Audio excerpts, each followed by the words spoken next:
Hi, welcome back guys. This is your sensei, back with another fanfiction. This is the first part of What If Naruto Got Harem in Hazbin Hotel.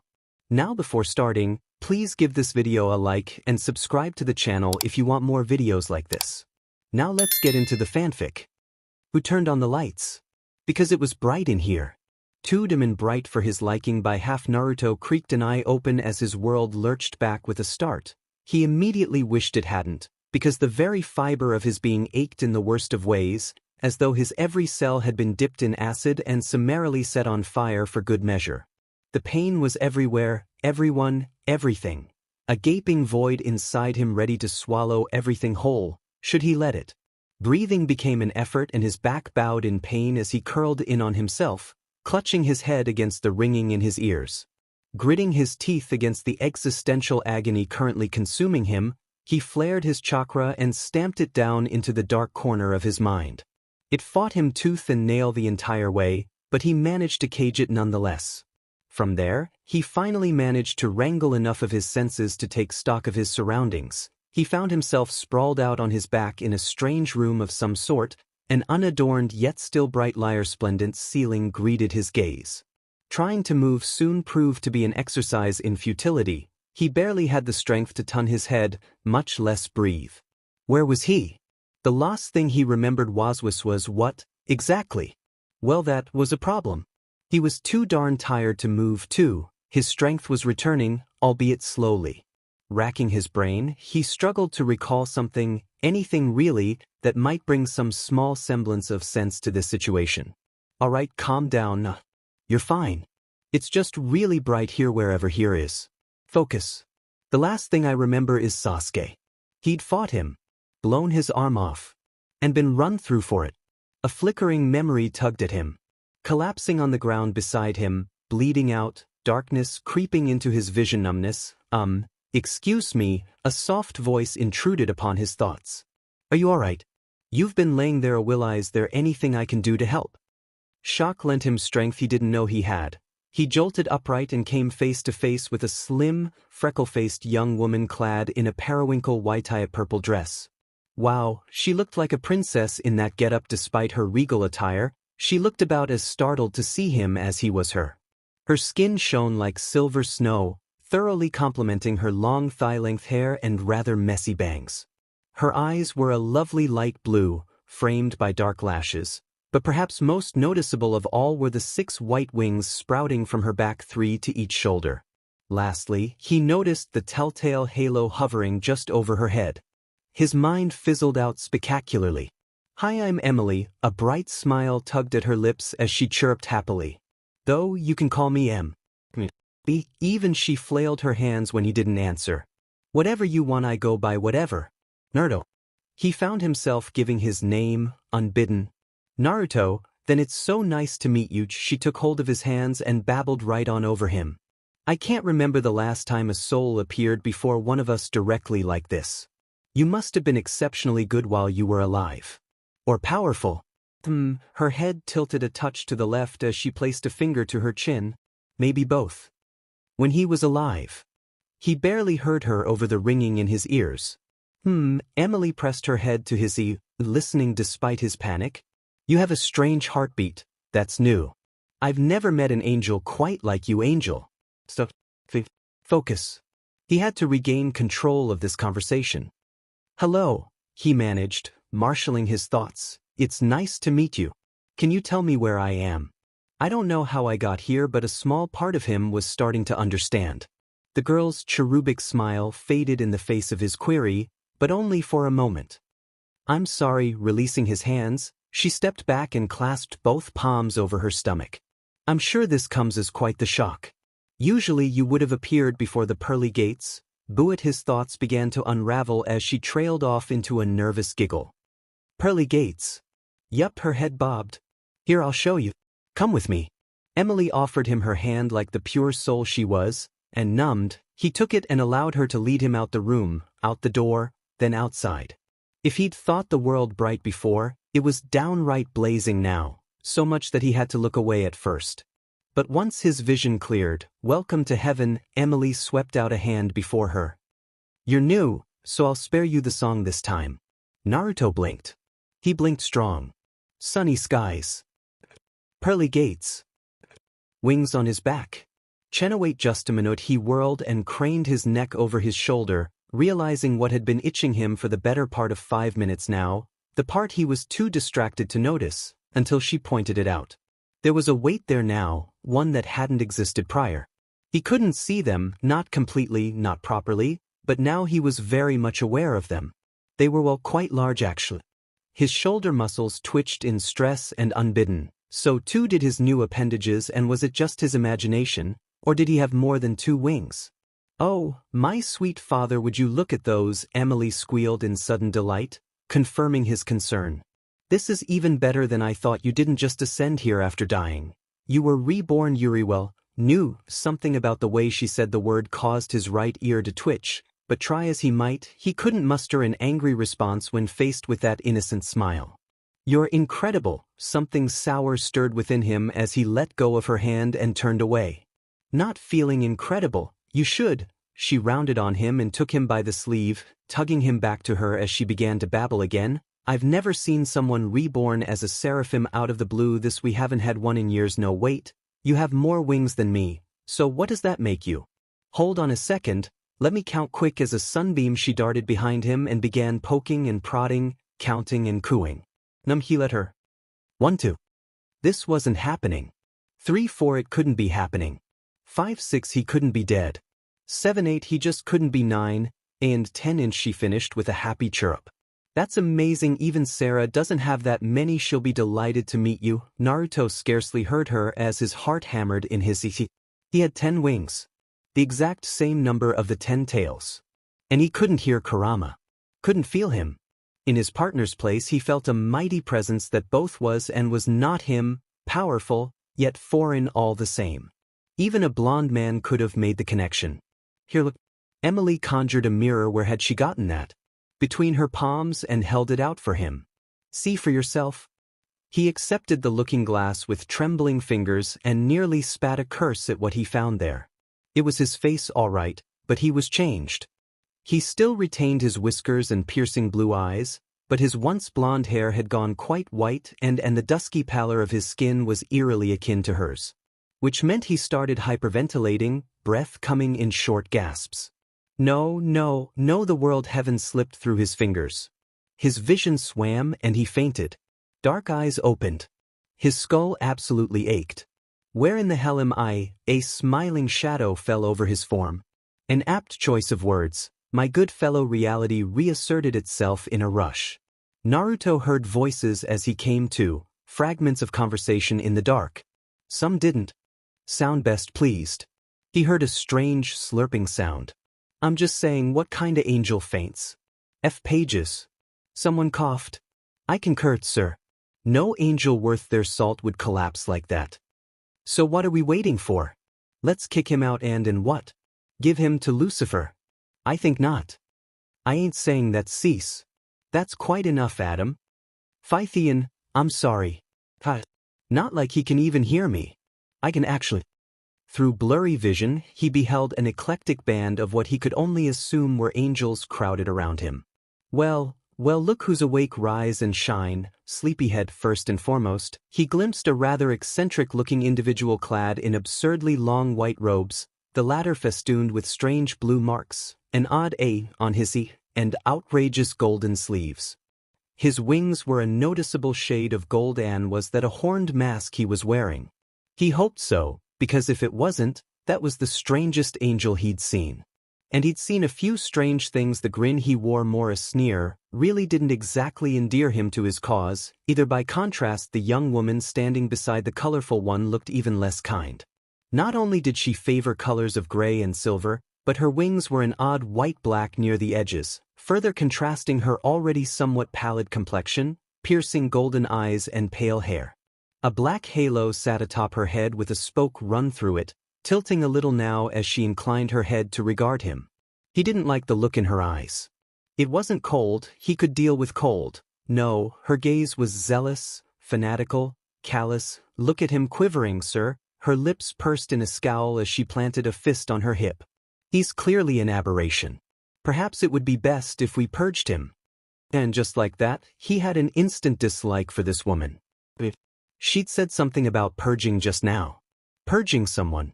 Purging him. Another rush of emotion coursed through him, not panic, but anger, searing white-hot in his veins. He flung himself off the bed and his new wings responded accordingly to his fury. They unfurled behind him in response to his sudden stress, all 10 of them at once. The sudden release of blinding brilliance buffeted both the broad and the BSRD backward, hurling them against a wall with an audible crunch. He barely noticed. Here at last, he finally caught a proper glimpse of his new appendages in all their gilded glory. So that's what they look like. Not only were a bright feathered gold, replete with shining sunlight, but they were large. They felt strong, powerful, ready to be used. There was more to it than that. He knew how to use them, as thought he knowledge had been there all along. He flexed the muscles in his back and they answered the call, creating a might downdraft to rustle his hair. It felt good. It felt natural. It felt right. A small tentative smile bloomed across his whiskered face. Maybe this wasn't so bad after all. Alas, the masked man recovered and got up in his face. What's wrong with you? Right? Callous BSTRD and his beach trying to get him killed. Should probably deal with that. He didn't want to die twice. Me. He all but spat the word, leering back at him. Your friend over there was talking about killing me just now. Did you expect me to take that lying down? A flicker of uncertainty crossed the man's mask before he rallied. Would you believe me if I said it was just a joke? His temper sparked into an inferno. If you call that a joke, then you've got a twisted sense of humor. Say that again, punk, I dare you. Naruto stepped forward. Calm yourself, Seraphim, and be welcome. A dusky hand settled on his shoulder before his rage could lunge forward and slug the beam. You're in no danger here. He whirled and found someone who looked an awful lot like an older version of Emily looming over him. Silent, slender, and stern. As though sensing that very thought, the smaller Seraphim in question poked out behind her and granted him a jaunty wave. Unbidden, he found himself returning it. His anger returned as he glared at her sister. Mother. He couldn't tell. Aren't I? He stared heatedly at her. Sure feels like it. For that, you have my most heartfelt apologies. She smiled at him and touched a hand to her collarbone. The gesture almost felt sincere. Almost. Then her gaze cut across the room, regarding the still recovering female angel who had so senselessly insulted him before, and her words caused him to reconsider. He is one of us, Lute. You will not speak ill of him. The now-named woman clicked her tongue and looked away, a hot flush creeping up her face. Yes, ma'am, and you, Adam, the Seraphim. Fixed him with her steely stare next. I expect better of you. The colorful angel wilted. Yeah, sure. He didn't sound sincere. I'll do better, all right, breathe. Calm down. He held on to his anger a moment more and let it go. His wings tucked themselves down against his back and he felt them recede, ready to be called upon at a moment's notice should he so longing. Emily flitted over to his side with that irresistibly innocent smile of her, and he felt his spirits lighten, just a little. See, she nudged him. What did I tell you? Isn't Sarah just awesome? She was certainly something. Now then, she turned a motherly smile on them both. Why don't you both apologize and let bygones be bygones? Now it was Naruto's turn to bridle. Apologize? What did have to apologize for? Emily sided with him, bless her. Sarah, he didn't do anything wrong, reborn though he may be. He did attack Adam in fear for his life. Adam saw the moment and seized on it, rolling his shoulder. Yeah, man, you gave me a bruise. Bullshit, this guy was lying out his butt. That no-go cheeky Sanuva. Breathe. Don't give in. Be the better man. The righteous fury in him wanted to shout and swear and sunder, but he could feel Emily staring at him. Emily, who had been so kind, so hospitable, so nice from the moment he first set foot into heaven. Fine. I'm sorry if you are. Reluctantly, he turned back to face the aggravating, arrogant angel. And you are who, exactly? Adam. Father of humanity, rock star, and all-around badass. The lunatic flicked a finger gun his way. Pleasure's mine. Naruto eyed the hand, baffled by his brutish behavior. I've never heard of you.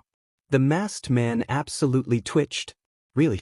I'm a pretty big deal, nope. He forced a smile he didn't feel. So you're an angel? The very best, his brow furrowed.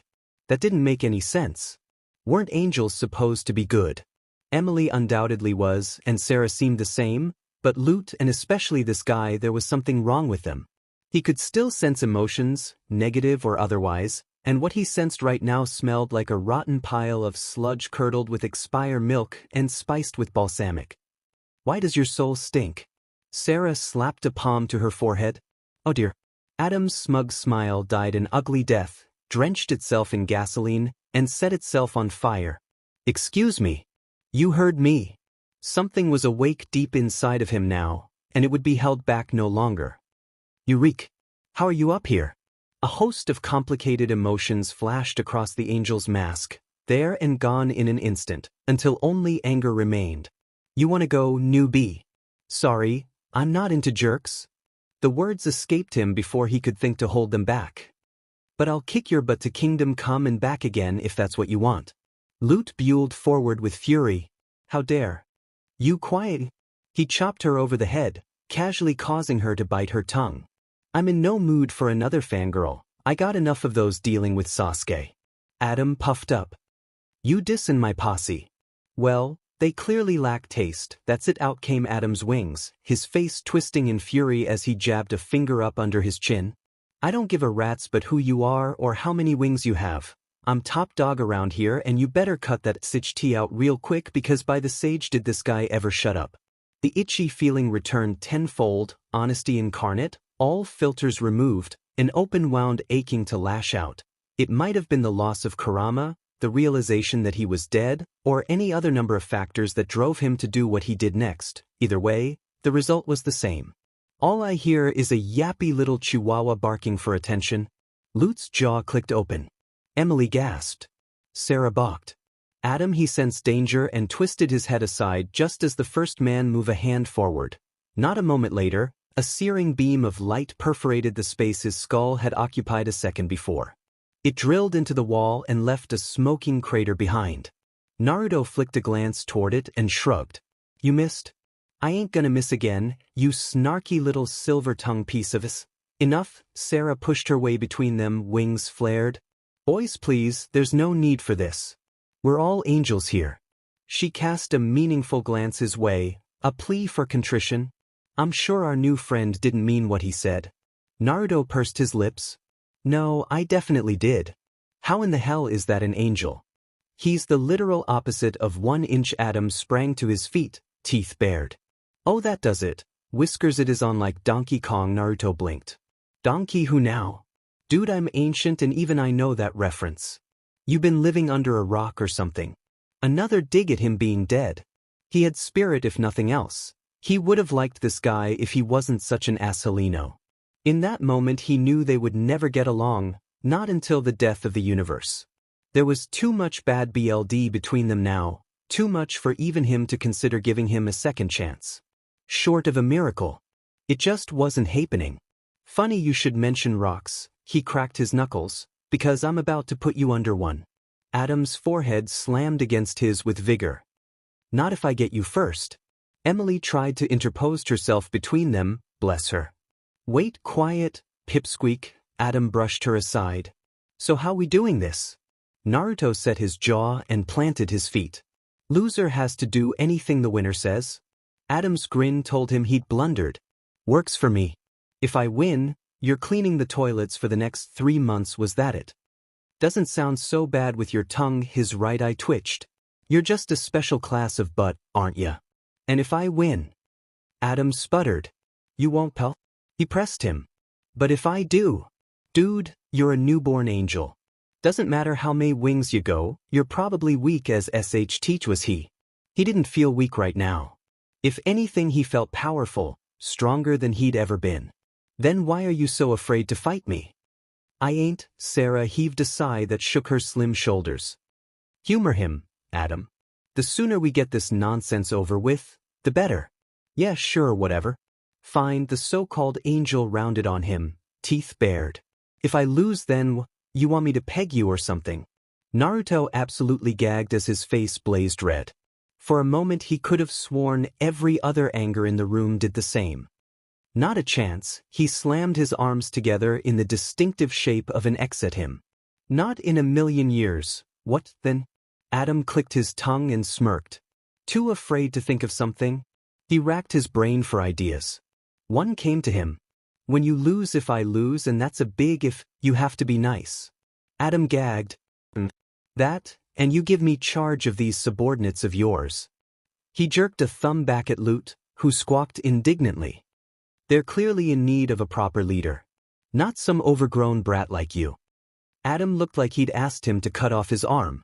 Hand over my exorcist to you. Not a chance, pick something else, he quirked a brow at him. Chicken. Hey, don't you dare, when Naruto flapped his arms and made poultry noises. Why, you little, you're going down. A shy-teating grin split his face. Something burned bright in him. It almost felt like pride mingled with wrath. We'll see about that. Sarah moved herself between them with the look of a woman who wanted to strangle them both. Do the two of you agree to these terms? Yup/sure, very well. This way. With a long-suffering sigh, she led them outside to a secluded cloud bank away from the promenade and prying eyes. At a glance, it didn't seem like anything to write home about. Just a cushion of surprisingly solid clouds nestled beneath the warm rays of the sun. Upon closer inspection he realized there was a weight to this place, a gravity that he couldn't quite define. Adam paraded about, grinning like he owned the DM place, naturally. Nice, good choice, Sarah. I missed my old stomping grounds. An ember of anger sparked in him. Had this happened before? Had other souls challenged Adam before? Had victory goes to whomever forces the other to yield? Sarah's voice cut through his thoughts like a burning sword. She looked between them, eyes blazing. Emily and I will be watching the both of you. Any attempt to do so kill will result in immediate disqualification. Are we clear? Naruto nodded. Crystal? Adam waved her on. You want a weapon, weakling? Nah, I've got my own. Hopefully. He wasn't sure if he could conjure his staff here. Adam conjured a strange golden weapon that seemed to be a cross between a guitar and a battle axe. One way to find out. Emily touched his hand, stalling him. Naruto, please. She gazed up at him with her bright, soulful eyes. You don't have to this right now. It's only your first day of heaven. I don't want to see you get hurt. He bridled at the insinuation. Danger. She thought he was in danger. Nonsense, he was the danger, but that darn pout of hers so innocently pure weakened his resolve once more. Maybe he'd overstepped. He wasn't feeling entirely himself at the moment. It was more than righteous fury spurring him on, but the loss of Kurama and his own death were gnawing at him, leaving him feeling hollow inside. Maybe a bit of rest would do him some good. They could always settle this in the morning if he still felt the same. He took a breath, shook his head, and made to walk away. Maybe you've got a point? Emily chirruped, simultaneously surprised and delighted. I do. You do. We don't have to do this right now, Adam. He looked to the scowling angel. Let's wait until morning. Sarah seemed oddly pleased with the choice, because she actually smiled and granted him a nod. That sounds acceptable. There's no need to fight at this very moment. Perhaps we should let cooler heads prevail. Lute scoffed. Naruto turned his back on her and paid her all the attention she was due, which was to say none, right up until Adam got the last word in with a sneer. Backing down now, are we? Looks like you're the one who's all bark and no bite. I'd bet my halo you died a coward's death, didn't you? He did not just say that. The entirety of heaven momentarily dimmed as Naruto froze in mid-step. Sarah, Emily, and even Lute looked up, eyes wide, terribly startled by the display. He didn't see their reactions. His attention was decidedly elsewhere. A muscle jumped in his jaw, pounding alongside a throbbing vein in his temple as his wings howled back into existence behind his back. All the anger he'd struggled to contain came roaring back in a red tide that swallowed all thought, all sense, all sanity. He couldn't see his own eyes, it just wasn't possible, but here in this moment, they blazed a bright holy gold as he craned his neck back to regard the arrogant angel with a scowl. For words parted his lips. What did you say? Adam scoffed and made a show of inspecting his weapon. Huh? You dumb and dead. I said you're a little chicken shit. Sarah hissed. Adam, for once in your life, be quiet, what? It's not an insult if it's true. His head snapped to the side as clenched knuckles barreled into his face at light speed. It was a very good punch Naruto felt, powerful, poised, and perfect. His chakra-filled fist smashed into that bastard's helmet with a dull crunch, and sent the arrogant angel tumbling down to the clouds. The moment Adam fell, he lunged at him, tackled him, and pinned him there. So began the barrage. 1 punch, 2 punch, 3 punch, 4 punches followed, rapid strikes hammering into the older angel's gut. He rather liked the sounds he made, so he kept beating him down bit by brutal bit. Someone was shouting behind him, but he never knew who, couldn't hear anything over the roaring in his ears. He linked both hands over his head and brought them crashing down on Adam's instead. In hindsight, it was too much to hope that would knock him out. Should have known better. Arrogant blowhard though he was sturdy as they came. With a snarl, Adam flared his wings and bucked, hurling him away, shattering the red haze in his mind. You think you're hot SHT, don't you? Not really, he shrugged a shoulder. Just better than you. It was the wrong thing to say. Adam lunged at him, SWG for the fences. He gave ground with a frown and let the axe sweep over him, past him, aside from him. Even then his steps felt stilted. Awkward. He wasn't used to the weight of these wings on his back. They threw off his balance, his coordination. He dodged Adam easily enough, but he couldn't get a beat on him. His angelic body was stronger, but he couldn't move the way he wanted. Stranger still, he had a hell of a time trying to summon his staff to his hand and then he misstepped. Adam took full advantage to slash at his face. Game over, rookie. His entire body tensed and all 10 of his wings swung as one to block the blow, stopping it cold. Naruto blinked. Adam balked. What the he? Emily tilted her head just so. He can do that? I can do that?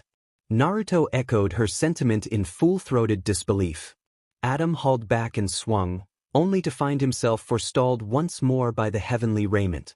Here at last he glimpsed a flicker of fear in the man's cracked mask. Relief was sweet, it was heady, and it lent him a strength he never knew he had. I can use these as weapons? A grin split his face. Well, alright then. Adam swore. CRP. A golden wing smacked the first man upside the head, even as a second swept his legs, opening him up to a third to strike him in the gut, folding him clean in half across the feathered appendage. That's right. These are extensions of my body. They respond to my muscles, to my will. Which means I can probably. He deflected Adam with 1 wing, battered him back with another and poured chakra through 3 more to slash like a blade. The result spoke for itself. He struck true, tearing into his foes, slashing through his so-called defenses as though they weren't even there. Golden BLD flew through the air to splash across his cheek. So that's what our BLD looks like now. Can't say I approve. I prefer mine to run red. Adam dropped to a knee and clutched at his wound, snarling into the clouds. Naruto looked to Sarah. We good? I think he's done. Never. The first man righted himself with a snarl. I didn't hear no bell. BS to Diwo, alright. He shrugged a shoulder. If you say so. He didn't give him a chance to catch his breath and lunged in, wings propelling him forward at speed. Unprepared for the sudden burst, Adam couldn't quite escape in time. He caught him by the face, fingers biting down into his helm, only for his foe to flare his wings and fly free. Not so his mask. Unable to escape with its it was left behind, dangling from his hand. He gave it a shake and squinted at the angel's face. So that's what you look like without this. To edge. He flung it down at his feet. Pick it up. Much to his surprise, Adam didn't, which gave him a prime view of the rage twisting his face. You think you're better than me? He slashed his axe forward in an arc of holy light, trying to cut him in half. That you're tough SHT? Not really, no. He batted the blast aside into the sky and righted himself, wings flaring behind him. But you all brute force. You're lacking so many things, you know. He darted in and gave himself over to his new body, moving on instinct. A blistering roundhouse. You lack DSPLN? Palm move. Control, gut punch, and worst, discombobulate. He slammed both hands down on Adam's ears, leaving him reeling. You're sloppy. He finished with a scowl as the angel slumped down before him, wasted and gasping for air. Anyone can see it. When was the last time you actually trained? That's enough. Sarah raised a hand. Adam yields, and much to his annoyance, said Angel punched the clouds and wobbled his way upright, swaying drunkenly on his feet. I ain't done not yet. A small flick of sympathy kicked at Naruto's heart. Yes you are. Adam lunged at him like a feral dog, teeth bared. This wasn't happening. He was Adam, the original man. Winning was what he did every day. He didn't lose, but he was losing.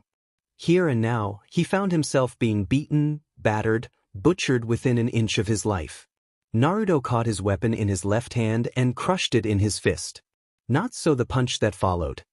He took that one like champ. He'd give him that. His eyes widened in momentary surprise as his head snapped to the side right until he turned his face in against the fist, uncaring of the clenched knuckles currently denting his cheek. His smile returned tenfold. Something curdled deep within Adam's soul. He'd never felt the like before. Was the sphere all the work for a drop of BL'd? Naruto wiped a thin bead of golden ichor from his lips with one hand and gripped his wrist with the other, anchoring him in place. My turn now. It was at this moment that he knew. I F up. Oich, clenched knuckles barreled into his jaw with a triumphant shout. Not just fists this time around, but those demon wings as well. Sarah's new seraphim was using them like extra limbs now, beating the tar out of him. There was no getting past them. He made the mistake of trying and soon learned his lesson. They were strong as steel and swift as lightning. How could someone move that fast with 10 wings? It didn't make any sense. He tried to fight back, only to find himself battered left and right, up, down, and center. It never stopped. It just kept coming. Ordinarily he would have made a joke about that, but he couldn't see straight, couldn't think for all the pain and go to Thermikit stop. An awful thought occurred to him, just then, as he hurtled through the air. I'm not the bad guy here, am I? Every fiber of his being bridled at the very idea of it all. The stinking gall. No way I'm Adam the first man. There's no way. And then, quite suddenly, he had his answer. The final blow came not with a whisper, but a bang. Naruto blocked another savage attack from Adam, met him halfway Rasengan in hand, and smashed his signature technique down into the angel's CC. The result was a betrayal overkill, if he was being honest. He'd taken his chakra into account. I had, but in his haste to finish the fight, he'd forgotten about his newfound angelic power and the blessings that came with it. What followed was a snarling helix of light that tore into the first man's torso, eviscerated his body in a way he hadn't at all intended, and left him reeling back. As such, "You rat bastard!" Adam gurgled once, staggered forward, tried to grab him, and failed. His eyes rolled back in his head and he collapsed like a house of cards at his feet. Golden BLD oozed from his wounds to pool upon the clouds, staining them an ugly shade of yellow. Third time was the charm, as they say. His adversary did not rise again. Come to think of it, he didn't seem to be moving at all. Naruto winced a little, despite himself. Psst. A moment of silence followed. And then, Lute screamed. Will he live? I suppose that depends on the definition of the word. Must you be so flippant? This is hardly the time for jokes, Naruto, said Blonde, clasped both hands behind his head. Would you believe me if I said I wasn't joking? He could feel Sarah's glare searing between his shoulders and summarily ignored it alongside the tiny twinge of guilt he felt. Against all odds, Adam wasn't dead. Horribly wounded, seriously scarred, mostly maimed and probably wishing he was dead, mind you, but alive. They'd left the first man sprawled out on a cot in the infirmary. Heaven actually had one, who knew, under a ray of heavenly light, and left him there to recover. He'd even deigned to heal him out of pity to keep him from dying outright. In theory he should be fine, but the BSTRD wouldn't wake up from his coma. In truth, he wasn't sure if Adam was having some existential crisis, just being stubborn, or if some other factor was at play here. He suspected the former. Regardless, he unlikely to recover anytime soon, which brought them to their dilemma, as it were. Suffering a defeat like that changes you? Sarah clasped both hands behind her back and turned away from the window to face him fully. His body may have recovered, but his mind, yeah, I get it. He ran a hand through his glowing hair. I messed up. That's on me. Indeed it is, she huffed. Do be careful next time for Emily's sake, if not your own. She still hasn't stopped singing your praises, you know. She was trying to change the subject, and just this once, he let her. She clearly wasn't a fan of Adam and who was. But if she wanted to extend the proverbial olive branch, then far be it from him to stop her. You know, I don't think I've ever met anyone soppier. Sarah preened a little, unable to hide her smile. Indeed. She is the very embodiment of joy. Is she your daughter or your sister? I can't tell. Either way, you seem really fond her. Sarah's dark face flushed. She's family to me. Nothing else matters. All right, he held up his hands. Evasive answer. I won't pry. Adam mumbled something in his sleep. Naruto twitched. I gotta ask though, he jabbed a thumb over his shoulder, why show this jerk that much favoritism? Is he that big of a deal? She stood a little straighter under his gaze. He was the very first soul to ascend.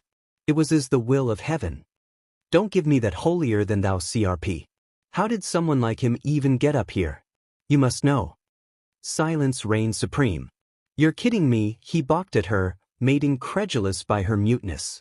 I thought this guy, a hand waved to Adam's prone form, must have done something special to land a gig all the way up here, but you don't even know, do you?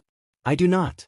The high seraphim gripped her wrist and looked away, glowing eyes nervously flicking to the right in an attempt to evade his gaze. Far be it from me to question the will of heaven. His brow furrowed. He'd never been a fan of blind obeisance or dogmatic dogma even when he was alive. Really? Because I'm thinking we should be questioning everything. You mustn't. He didn't miss the sudden flash of panic as she pivoted back his way. Lute is already beside herself. The exorcists are demanding answers. Another question he just had to ask. Why are they even called that? Enough, her wings flared and her halo brightened as she burst into the air, prompting a similar reaction from him. I understand your dislike of Adam. In that, I sympathize with you. He has few friends here, I will admit.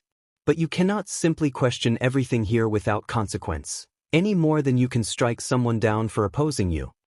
Was that what she thought he'd done? That his actions yesterday had been deliberate? How wrong she was. Sarah, his smile sharpened, if I meant to kill anyone here, I already would have. The ethereal glow around her wings brightened and he mirrored her. For a moment, all of heaven seemed to hold its breath. Much to his surprise, Sarah backed down first. We mustn't fight amongst ourselves. She let her wings droop, the glow around her fading to a mere flicker of its former self as she returned to the ground. We're on the same side here, surely you can see that. He shook his head.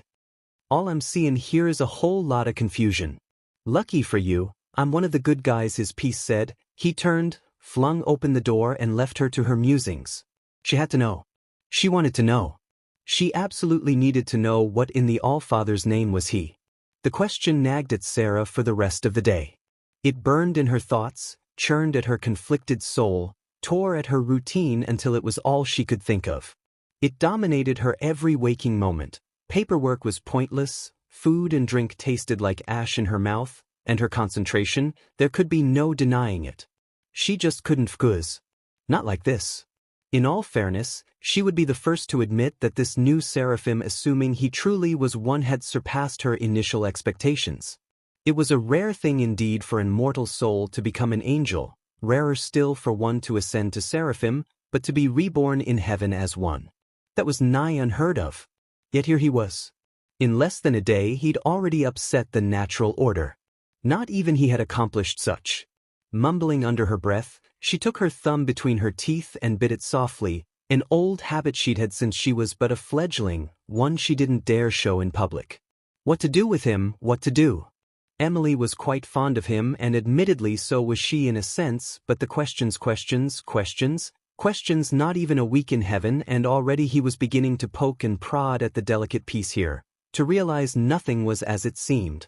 If he found a loose thread he'd undoubtedly tug at it, and the whole he rather reminded her of young Lucy back in the old days.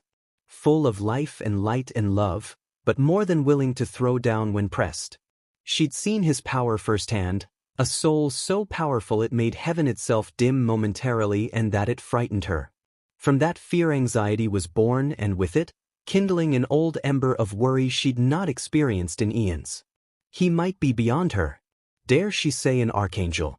Not even Michael and the others had ever thrashed Adam so handily as Naruto had. But by that very logic he deserved to be here. She'd read his list of deeds, the same list every soul had when they came to heaven, and found herself flummoxed for it. His accomplishments were long and lengthy. Frankly, his selfless career quite possibly made him one of, if not the most selfless soul she had ever met. And she was centuries old. If only he wouldn't question everything, sweet father. What if he fell? Sarah could see it now. If a being of his level fell from the heavens, hell wouldn't simply revolt, it would rise. He would lead a legion to their doorstep, and no, she mustn't think of that. That way lay madness and paranoia. She refused to go down that road again. He must remain in heaven at all costs. But how to do that? How to assuage his questions? How to distract him? How, Sarah? She looked up, startled to find the door open. She'd not heard it, so distracted was she. And there, standing within the archway, looking ever so concerned, Emily. Have you seen Naruto? I haven't been able to find him all day. And just like that, the answer fell into Sarah's lap. Loot was lurking in the corridor. Naruto sensed the exorcist's seething presence long before he saw her. Her soul was a wild, tangled knot of conflicting emotions, a tightly wound spring ready to snap, preferably at him. He could have sensed her miles away with ease. He wasn't surprised to find her lurking nearby. He would have done the same had she hurt one of his friends. Still didn't make it any less annoying, though. Kurama would have said something witty just no. He missed him. Shaking his head, he readied himself and rounded the bend. Several things happened at once. First and foremost, the ambush. He snatched the exorcist's angelic spear by the as it jabbed toward his face, raised it high and snapped it over his knee, drawing a gasp from his woodbekiller as they found themselves clutching a useless stick. Belatedly, he got a good look at Lute then, or rather what she was wearing. She donned a strange horned helm of some sort, the better to conceal her identity from prying eyes. Clever, but utterly ineffective. He knew it was her. Her emotions were an open book to him. Really, he casually tossed the business end of her broken spear over his shoulder. You actually thought this would work? Credit where it was due, Lute wasn't the sort to give up easily. She recovered and, rather than retreat in the face of adversity, committed fully. She flung the ruin of her spear at him. A distraction. He smacked it aside with one wing, yet in that moment she crossed the distance between them and threw a series of wild punches his way. Or perhaps she was trying to strangle him. Claw his eyes out. Either way, his opinion of her remained very much the same. Slow. Sloppy. So he intercepted one fist with an open palm, and retaliated in kind with a vicious roundhouse, driving clenched knuckles into her right eye. His attacker reeled. From there he drove a knee into her stomach to wind her, wrenched her arm down behind her back and forced her to the ground. His free hand gripped her helmet, tore it aside, seized her by the hair and kept her there, pressing her face into pristine white marble. She struggled fruitlessly to no avail. He held fast until she tuckered herself out. Only then did he deign to speak. Are you done? Lute wrenched her head back to glare at him. Here at last, he finally got a good look at her pale face, the stubborn set of her lips, her narrow golden eyes, one of which was already beginning to bruise. Every fiber of her being radiated defiance, and he knew that if he were to let her go here and now, he'd gain an implacable enemy for life. On the other hand, do it? Then she snarled at him, tears gleaming in her good eye. Kill me just like you killed him, was she that out of the loop? He scoffed. Adam's not dead, you dolt? All the fight drained out of her. He's not. Go have a look after this if you like. He shrugged one shoulder, but made no move to release her. I wasn't trying to kill him, you know. Now it was her turn to scoff. Bullshit. Lute, I mean it horseshit. Listen, you little. He leaned down until their foreheads touched, and looked her square in the eye. You seem confused about a few things, so I'll tell you what I told Sarah. If I meant to kill your precious boyfriend, his eyes glowed gold, the very air warping around them, he would be dead already. He's not my. She tried to speak further and irritated, he clamped a hand round her mouth. She promptly bit him for it. Of course she did. Seriously. What are you, 7? He rolled his eyes and stared her down. No, never mind that. You think a Rasengan is scary. You've no idea. Have you ever seen what a Raisin Shuriken does to the body? She glared at him and refused to respond until his fingers bit into her cheeks, drawing a pained gasp from her. You haven't, have you? He gave her a good shake for emphasis. Pray that you never do. Only then did take his hand from her mouth and release her. Lute didn't so much rise as she did spring backward in her haste to get away from him. Please don't attack me again. He side-eyed her when it looked like she might summon another weapon. Her brow furrowed. You really weren't trying to kill him, were you? Oh. Will he live? He shrugged a shoulder. Most likely. She clicked her tongue and looked aside with a snarl. Then I'm sorry. Lute most assuredly wasn't, not entirely, but it was better than nothing, frankly. Are you? He didn't budge, even when she glared at him. You could be less of a beach about it. Ute, her wings bridled for a moment, then drooped as she tucked them back in behind her. Fine. You're right. I am. Wait, why was he questioning this? She'd leave him be at this rate, Mimi. Yes, he coughed into a fist. I am. And don't you forget it. Lute looked at him askance, still radiating quiet contempt. Don't expect me to get down on my knees for you, though. Why would I even want that? A thought occurred to him then as he stared her down. Injuries aside, she looked much the same as she always did, but now that he looked, there was something about her halo and wings that seemed different since he'd last seen her. Why is your halo black, Annie? It seems darker than before. Lute blinked. She blinked strong. By the father, you really are new, aren't you? He flared his wings in response. Thought that much was obvious. She palmed her face with a scowl. I can't believe you're in charge of us. I can't tell if the Almighty is laughing at me or not. You should know, Adam had certain responsibilities, duties you'll be expected to fulfill until he recovers. He didn't much like the sound of that. What kind of duties? I could tell you. She considered him for a long moment with a bitter smile, only to shake her head. But I think it'll be more painful for you to find out. She stomped away with a huff, leaving him scratching his head in exasperation. Why did he have the faintest feeling he was forgetting something? Charlie, my dear, I found a fascinating individual for your hotel, Alastair. Wait, you mean a guest? And they came willingly. Oh, ye of little faith, say hello, my good fellow. No. Don't mind him, he's shy. Call me that again and I will stab you. Splendid, you and Nifty will get along swimmingly. Naruto exhaled slowly and stepped out onto the ledge. All of heaven lay below him, glorious incandescent buildings spanning as far as the eye could see. His wings bridled below him, itching for action, and he flexed them with a wince. Surely this couldn't be that strong. He'd flown before in the past without wings, surely it couldn't be that strong with them, right? He had this. He could do this. No, he would do this. He took a deep breath and stepped off the ledge, spread his wings and cloud. Face full of failure. Very much his fault. Marshalling his scattered thoughts, he righted himself with a groan and shook his head. Heat speared through his face as a few passerby laughed. He couldn't even blame them for it. What kind of angel couldn't fly? He could use his wings as limbs easily enough, so why couldn't he take the skies? And then it hit him, muscle memory. He knew how to punch and kick and wield his chakra, those were all ingrained into his soul, but flight. He'd never had wings before and now he did. It was like flexing a muscle he hadn't been aware of. In that case, once more, he raised them and focused his willpower. His chakra was still very much intact, but there was more to it now. He could feel it, the chakra of the other-tailed beasts thrumming through his angelic body. Or was he an angel at all? The wings and the halo, to say nothing of his new complexion, would say yes, but life was full of surprises. No, don't focus on that. Concentrate on the here and now. He closed his eyes and focused further, consciousness tunneling inward. Fire, water, steam, acid, lightning, wrath, and soul-searing light forged from pure might. Each of his 10 wings signified something, a part of the tailed beast, which was grand, but where was Kurama?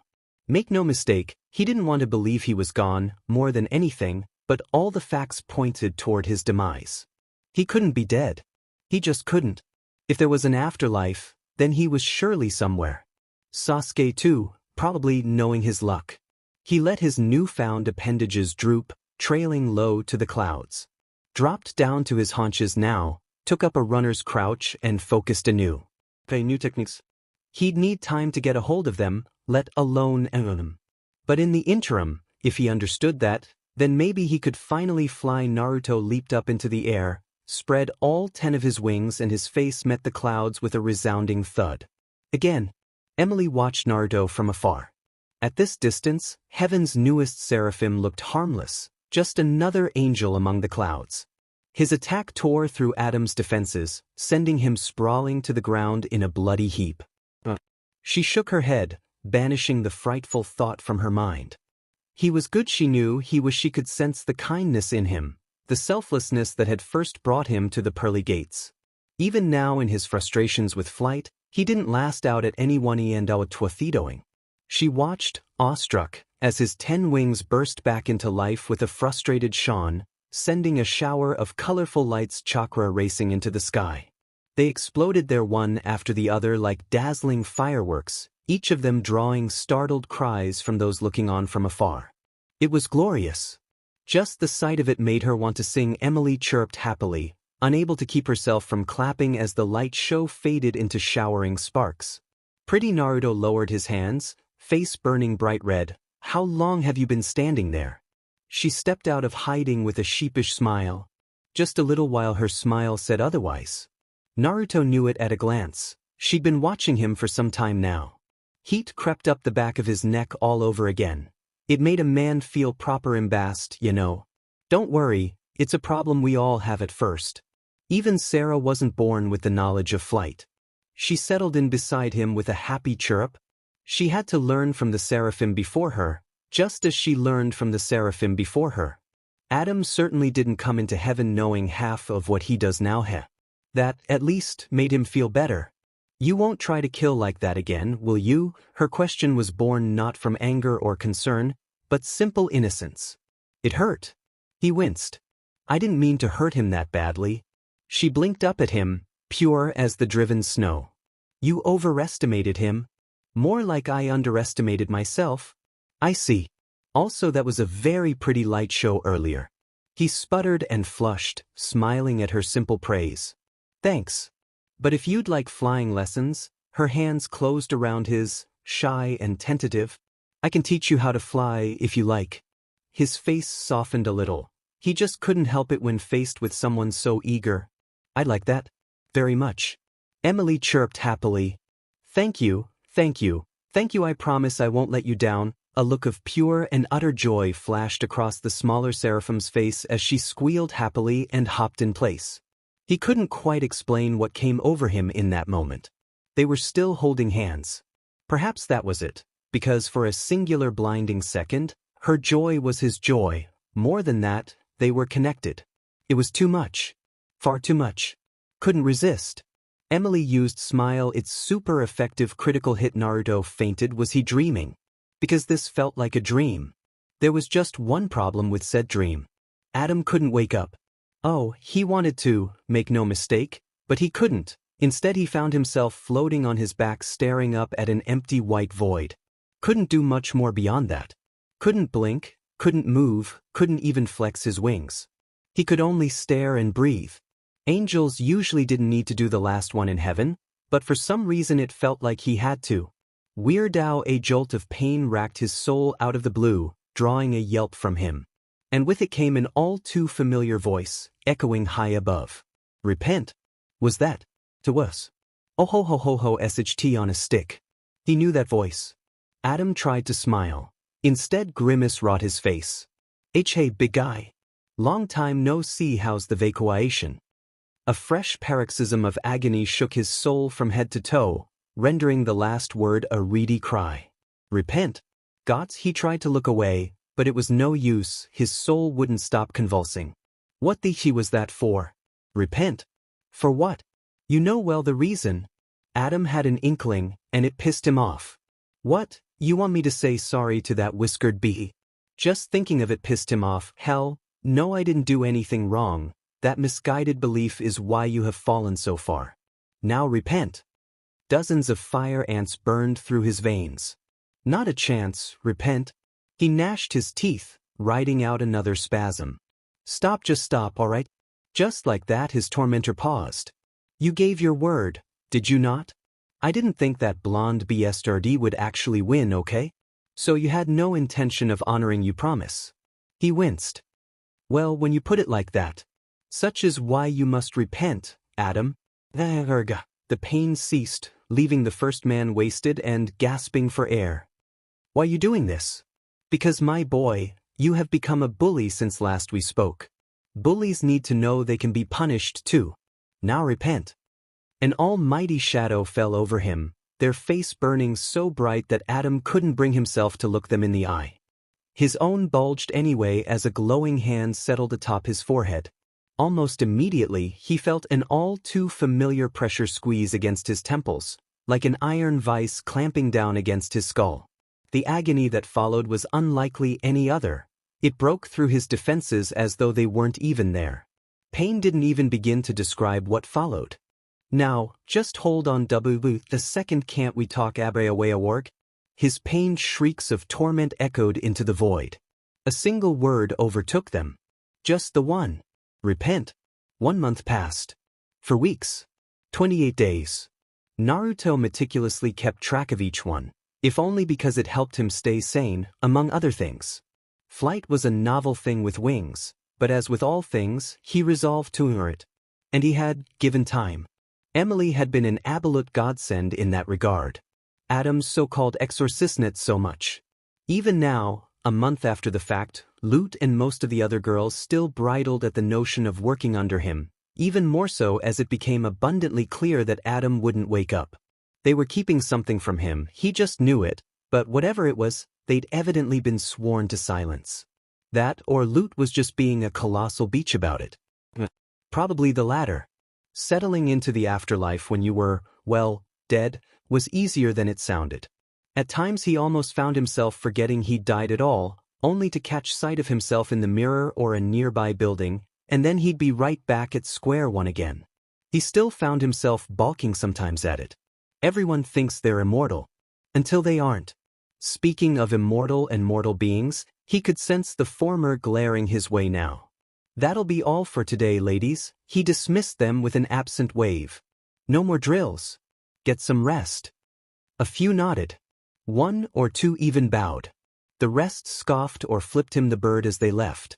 He couldn't particularly bring himself to care, not after he'd driven them to the point of exhaustion. Adam had been sloppy in his training. No surprise there.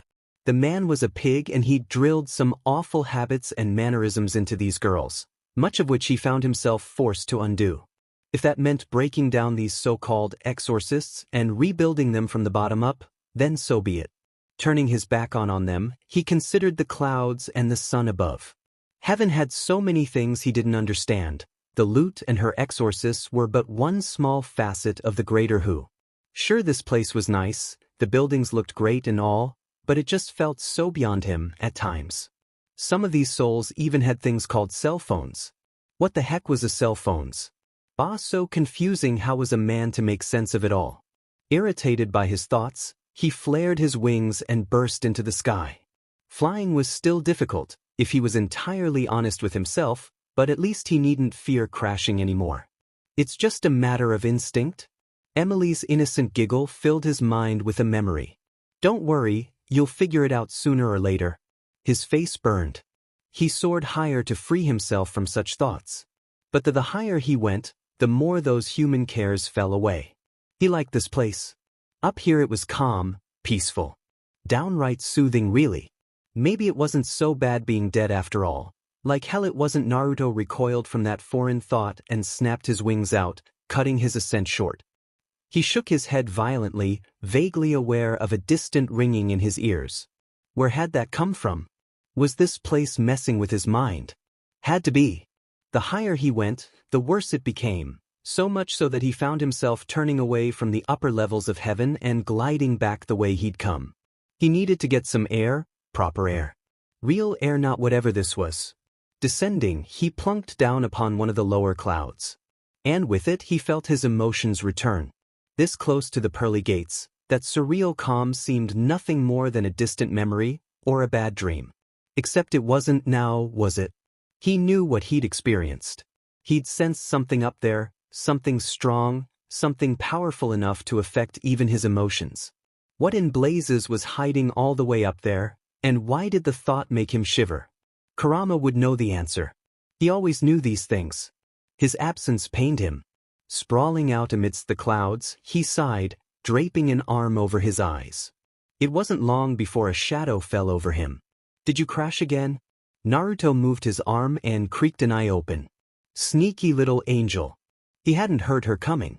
Didn't crash, he muttered under his breath. Just thinking. Emily leaned closer, hands on her knees as she regarded him intently. What about? Recognizing the unspoken inquiry for what it was, he sat up and scooted over, making way for her, idly rubbing his head. She noticed at once. Bless her simple soul. You're not feeling well, are you? What's wrong? Head hurts, he grunted. His fellow seraphim perked up. I can help, could she now? He doubted that but was willing to humor her. He arched an eyebrow. Unless you're a healer, I very much doubt. Emily patted her knees with both hands and his argument died an ugly death in his throat. Just come here, she waved him down eagerly, less of a command and more of a plea. Let me help. He dithered. Please. Reluctantly, he scooted closer and lowered his head, letting her tentatively guide him into her lap until he was resting the back of his head against her thighs. It felt nice. Surprisingly soft. He couldn't remember the last time he'd done something like this. Emily laid a dusky hand upon his forehead, light as a feather's brush. Close your eyes, why not? He complied on a whim and did as she asked, only because she asked. Had it been a command, he would have refused her on principle. What was that noise? He could clearly hear something, but he couldn't put his finger on it. Music. No, wait, he told a lie. Not quite music, but neither could he call it words either. It was like something trapped somewhere between the two, like a tale as old as time, or a song old as rhyme. A wordless tune that settled over his soul like a fine shroud, lulling him to sleep. What was the word for that? He had it now. Lullaby. This was a lullaby. It brought him, dare he say, peace. Not that awful artificial feeling he'd experienced when trying to reach the upper levels of heaven, but proper peace. He felt a hand run through his hair, gently teasing out the knots there, stroking his scalp with delicate ease and care. He flushed, suddenly and incredibly aware of the empty position he was in, yet his eyes were drooping all the same. In no time at all, found himself drifting off. Do not worry, a voice spoke to him in that moment, unseen, unknowable and unfathomable. Everything will be all right. Soon you will see. You were brought here for a reason. You'll save them all, both above and below. Naruto sat up with a jolt, but the voice was gone, taking his migraine with it. Phew, Emily heaved a sigh and wiped a bead of sweat from her brow, utterly unaware of what he'd just experienced. That always takes a lot out of me. Her wings drooped a little as he looked on. Did you like it? I hope that helped. He found himself stricken into gobsmacked silence. Emily kept staring, spurring him into action. Did you hear a voice just now? Sorry, she seemed to shrink in on herself, misunderstanding him. I know, I'm not very good, not good. He seized her hands in his and yanked them close. If that's what you call bad, then your best must be out of this world. Why was her face so red? There's no need to flatter me, she sputtered out. Sarah sings better than I and didn't ask about her. He cut her off with a huff. In this moment his mind didn't even conceive of the prudish older angel or anything. About her. I was talking about you. Sarah. Sarah who? Sarah was nobody. Every fiber of his being remained focused upon the innocent and growing increasingly red angel sitting before him. Emily squeaked and looked away. Her gaze flitted this way and that, eyes unable to meet his for some reason. I'm flattered, really, by the log. She was just so small. Or perhaps he was simply too tall in this form. Regardless, whenever he found himself looking at her these days, he found himself stricken by a strong urge to keep her safe, to shield her at all costs. It was foolish, he knew. She didn't need his condescension, she wasn't a child to protect. He knew she'd be angry if he said so. She might not look it, but she was older than him after all. A thought occurred to him suddenly, striking out of the blue. Naruto pounced on it. Do you ever leave heaven? No. She blinked, flush fading for a moment. Why would we? We already have everything we need here. On that he disagreed. This heaven didn't have what he needed. It might never, for that matter. Well, that just sounds silly, doesn't it, he said. Angels should be out saving people, not staying cooped up in here. Liar. As far as excuses went, it was a poor one. He just wanted out. Only for a little while, just enough to clear his head, you know. And yet Emily considered it. I suppose you have a point? She touched a finger to her chin. I've never thought about it that way before. Maybe you could ask Sarah. Why not? He needed to talk to her anyway. Sure. Maybe I can show you around where I grew up. Assuming it still existed. There was no way of telling if this was his afterlife. After all, nevertheless, his words had Emily perking up. Really? You promise? He puffed out his I never go back on my word, you know. The little seraphim grinned at that and absolutely froze. Emily. He poked her cheek. You good? Abruptly she moved. Emily made happy Emily noises and tackled him with a squeal. Thank you, thank you, thank you, that sounds great, I can't wait. A bell chimed somewhere high above, unseen somewhere in the clouds, cutting off her happy exclamations, causing her to look up. Oh, that's for me. She flared her wings and took flight, releasing him. I'll see you later.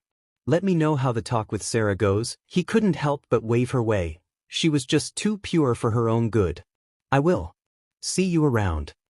Emily paused suddenly, dithered for a moment, seemed to consider something. Without warning, she darted back, quick as a sparrow in flight. Why, in that instant he comprehended several things at once. Warm. So light as a feather's touch and innocence's first blush, lingering against his cheek, her face so close to his, cheeks dusted with pink. Thank you, Emily whispered to his ears and his ears alone, for the compliment. He barely had time to comprehend it, then she was gone, whisking away over the clouds. He touched a hand to his cheek. Huh, are you that easily led? He looked back over his shoulder, nonplussed to find a certain vor perched on a nearby cloud. Of course she was watching him. What do you want, Loot? He pivoted to face her with a scowl. To see me suffer. Is that it? Is that what you people do for fun up here? In response, Loot began to remove her shirt. When he was alive, he might panicked. Even now, he felt a fierce flare of surprise. But it was muted. Distant. What the hell are you doing? Having fun? He didn't miss the spiteful sparkle in her eyes. Cut the CRP. He slashed a hand out before she could finish. There are other ways to do that. Really? We're not prudes up here. He growled and she grinned in return. Fine. I was only joking anyway. Her head tilted suddenly, her smile gaining a vicious edge. Have you solved the little mystery I gave you, yet? He hadn't, and they both knew that for a fact. I'm close, then let me pull the wool off your eyes, Captain. She leaned in and whispered into his ear. Ever heard of Extermination Day? His eyes widened. What's that? Loot told him. I've got people to protect, friends I can't neglect, so I'm not taking chances here. You've made your one wrong move, now you're done for. I will be the one to prove that you're done for. Not even a prayer saves you now, 'cause you're done for. Oh, you better run, or soon those wings will be done for. One wrong move. Extermination Day. Extermination. Naruto stumbled through the empty halls, words ringing in his head like a bell as he staggered along. He could still hear them. Over and over. Louder and louder. Every word, every soul, every syllable etched into his head with painstakingly clarity. A haunting tale he'd never be able to forget. The very theory of Extermination Day sounded terrible enough on paper, but the explanation that followed the words Loot told him proved so much worse. Even now they haunted him, once a year. Exorcists, angels descending to hell and killing every soul in sight. A full 24 hours of pain and torture and torment and death. Senseless slaughter. Sickening savagery. Spiteful slaying. He wasn't satisfied with just her word of course. People lied all the time. Even angels. For all he knew, heaven had a way of getting past his negative emotion sensing or some such. This place was already affecting him in some ways, who knew what else it might do. And so he had demanded more questions of her, until he knew everything, not just the yearly exterminations, but Adam's part in them, and the one who ordered it all. In hindsight, he really shouldn't have pried. Ignorance was bliss, something he should have clung to. It wasn't possible anymore, because now he knew the truth, and the truth had set him free. The worst part about it all. Lute was telling the truth. At the end of the day, Adam's second-in-command genuinely believed she was doing good by committing genocide. In her twisted soul, she thought this was her duty, that all those who dwelt below heaven deserved to die. Unacceptable. Oh, he knew Lute was trying to play him in other ways, make no mistake. Telling him this wasn't just for the sole purpose of inflicting pain, she probably sought to spur him into action, egging him on in the hope that he would fly off the handle again and do something foolish. Yes, he knew. But it didn't change the facts. Lute's voice taunted him even now. The next extermination is in 6 months. Can you live with that knowledge? She was right. He couldn't. Unacceptable. He'd been on the warpath ever since. The first step was Lute herself. He knocked that smug beach out, tied her down, and locked her up. The second step came in the form of the exorcists. It took less than an hour to gather all of Adam's followers together under the pretense of a meeting. From there, he asked them what they thought of Extermination Day. Their answers had proven enlightening. Of the 100 exorcists currently on active duty, only 4 girls expressed anything less than complete and utter devotion to Adam's cause. The rest gleefully looked forward to the next Edie, as they called it. Some were even keen on moving up the timetable to twice a year at that. For voices of dissent. Amongst 100. Those 4 he excused, idly resolving to ask their names at a later date. As to the rest, diplomacy failed. He'd be lying if he said he wasn't disappointed in Femur himself for what he did next. In the end, he did what he did best. He beat his enemies half to death, gave them a stern talking to, and strung them in the square for all of heaven to see until they changed their minds. Broken bones, mangled muscles, warped wings, you name it, he did it. They wouldn't recover for months, if not longer. Which gave him more time to plan his next move. The third step proved a bit more cowardly on his part in that it involved him staunchly and absolutely avoiding Emily until he got this settled and sorted. He didn't think he could face her as he was now. Hopefully she wasn't a part of this. She couldn't be, right? She mustn't be. But if she was, no, don't think about that. As for the fourth and final step that awaited him here and now, his legs had carried him to his final destination. But, to his credit, Naruto didn't hesitate for long. A quick breath to marshal his anger. Nothing more. All right. Steeling himself, he reared back, raised his right leg, and his shoe met door with an awful crunch. The latter yielded.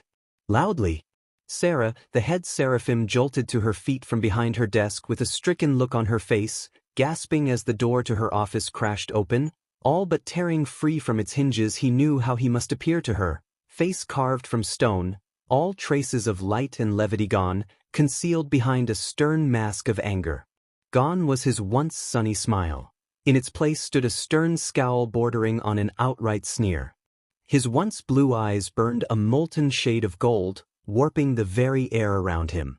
Was she angry at him? Was she afraid? Was she going to try and talk him around? Too bad. He already knew his answer. Naruto. Sarah forced a smile to her face, when in truth he could see she very much wanted to fly away. You've been busy, I see.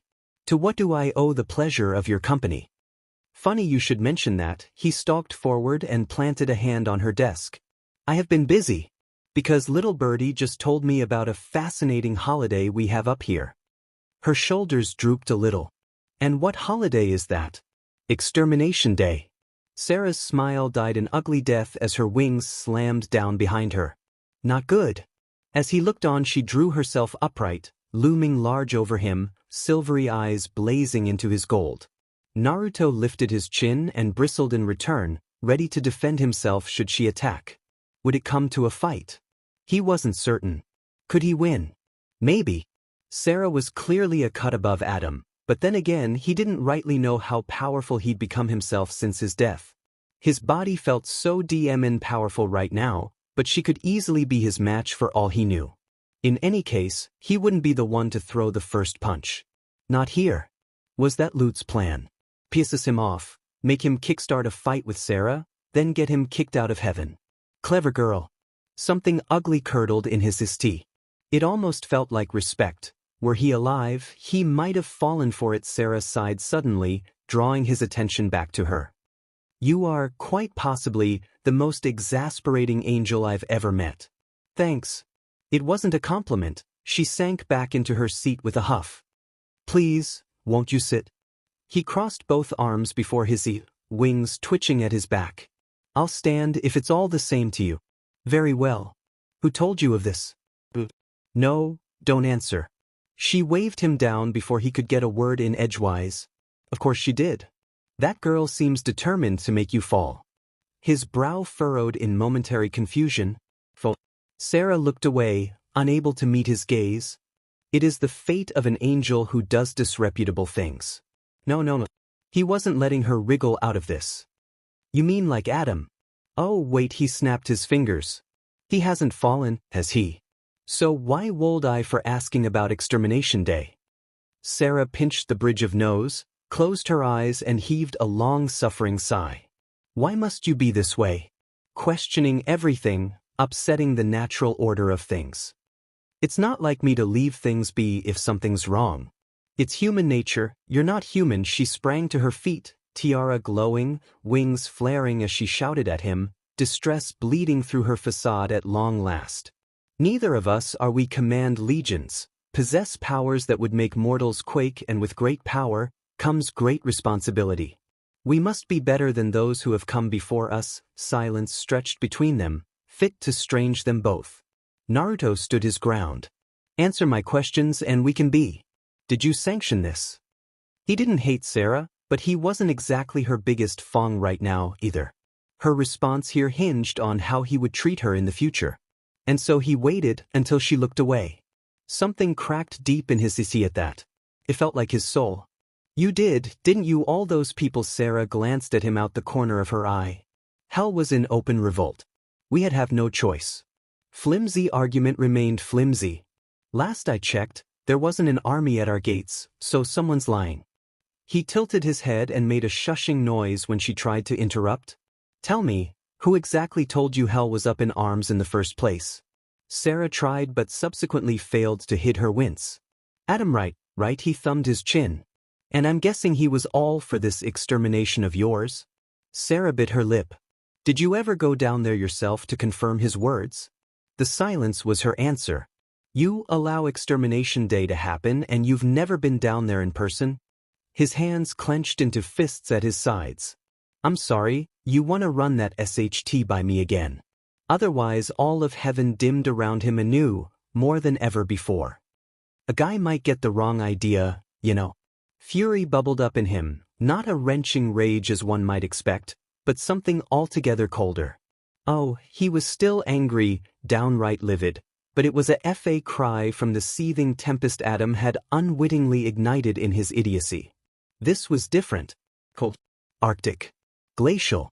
For a moment, just a moment, it felt like his very soul was frozen solid. A sliver of ice, such was the frigid fury within. A small, rational part of him mused, I think this place might be affecting my emotions. He took a deep breath and let it go, releasing it now in a plume of frigid steam. All right, he exhaled softly. I've had enough. Then he moved. His right hand settled on Sarah's desk and ripped it aside, casting it into wall with a sonorous crash. She recoiled, but he had no pity left in his heart to be moved by such a sound. He didn't miss a beat and waded through the mess it made, finger jabbing forward in accusation like some glowing dagger. Sarah shrank back from it as much as him. What are you doing? Naruto pressed his advantage, even as anger festered in his. You're killing countless souls on the off chance they might revolt again, tarring them all with the same brush. Can't say I agree with that. Hell is full of monsters and madmen. Can't you see why I'm doing this? The older seraphim flung out an arm to ward him off, or perhaps she feared an attack. He wasn't sure which. I've got people to protect souls I can't neglect, so I'm not taking chances here. Her brow furrowed when he didn't budge. Make no mistake, if you make one wrong move, you're done for. Enough. His wings flared, cutting her off with a rush of wind. In the silence that followed, no one dared breathe until he took the initiative. You've made your one wrong move, he shouted over her, voice rising to stifle her shout as much as the momentary gale he'd summoned. Now you're done for. His finger drilled in, jabbing her ribs, causing her to retreat with a yelp. I will be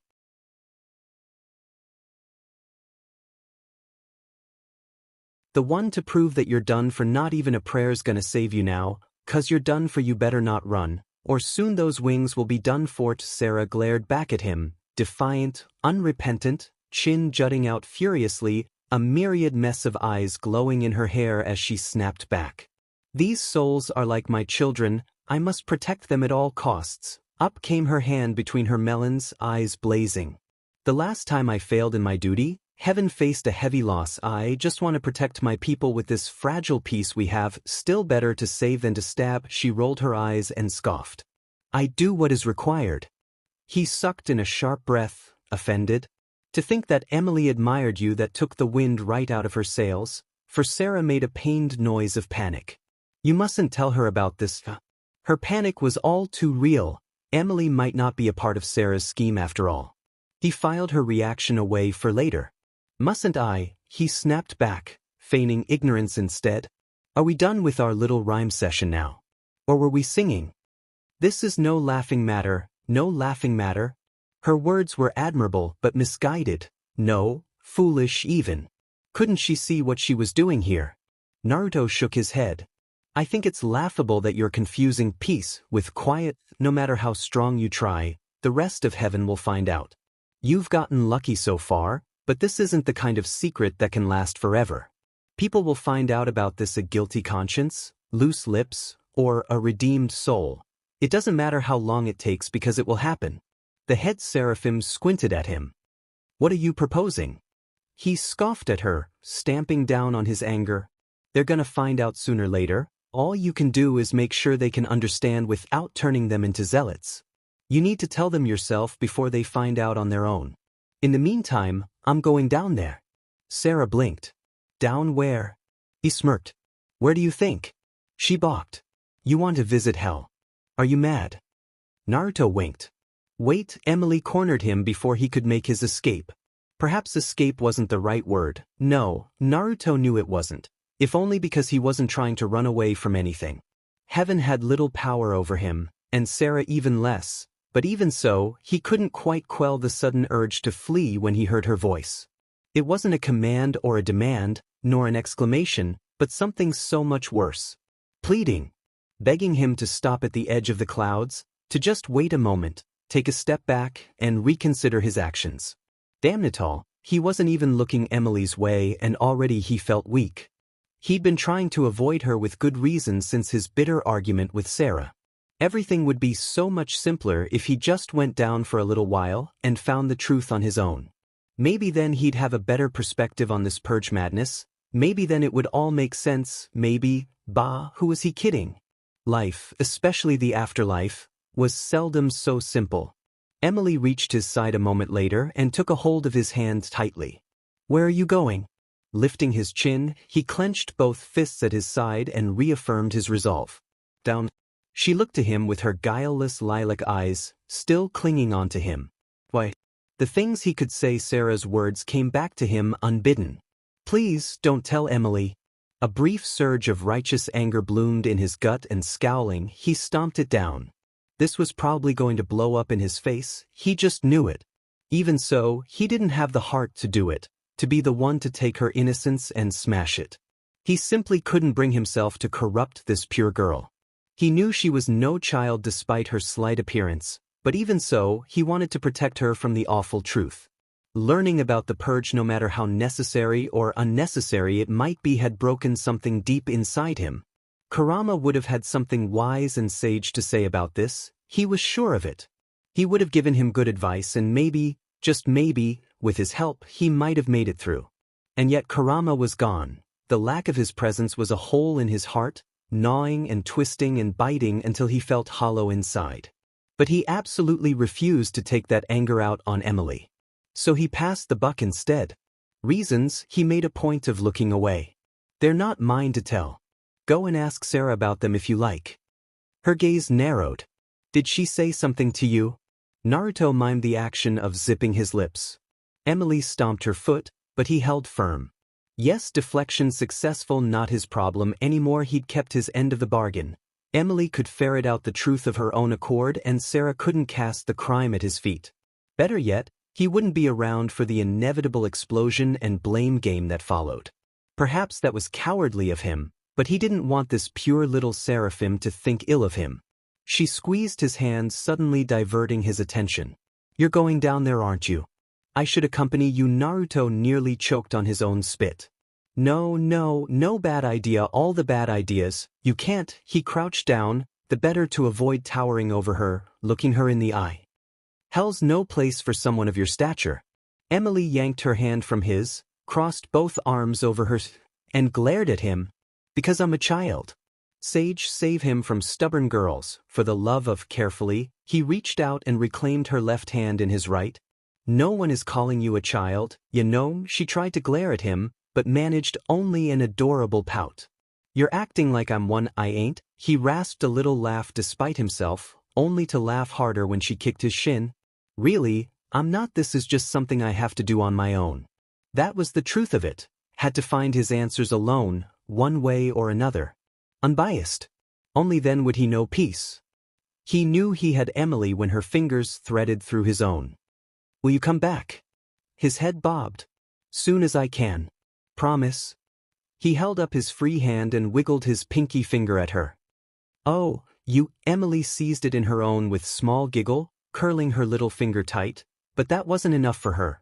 She darted in under his arms and gave him a hug, burying her head in his as her small arms struggled to wrap around his broad back. Be safe? Naruto froze up for what felt like an eternity, uncertain as to how he should react. How long had it been since someone hugged him? Emily made the choice for him and squeezed him tighter. Hug me back. A flicker of his old self broke through and he returned it, planting his chin on her shoulder. I'll be right, all right, don't worry. She drew back to regard him with damp, shimmering eyes. Promise me you won't become a fallen? Naruto hesitated.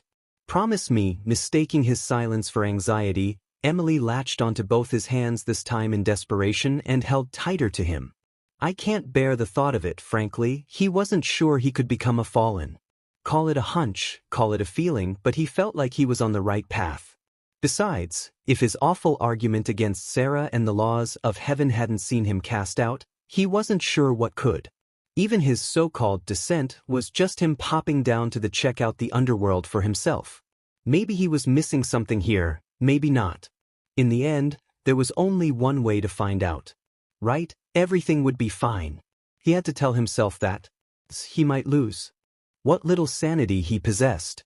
And so, he blew out a breathy sigh, hoping he could honor the words he was about to say. I promise. Something softened in Emily's face. Good.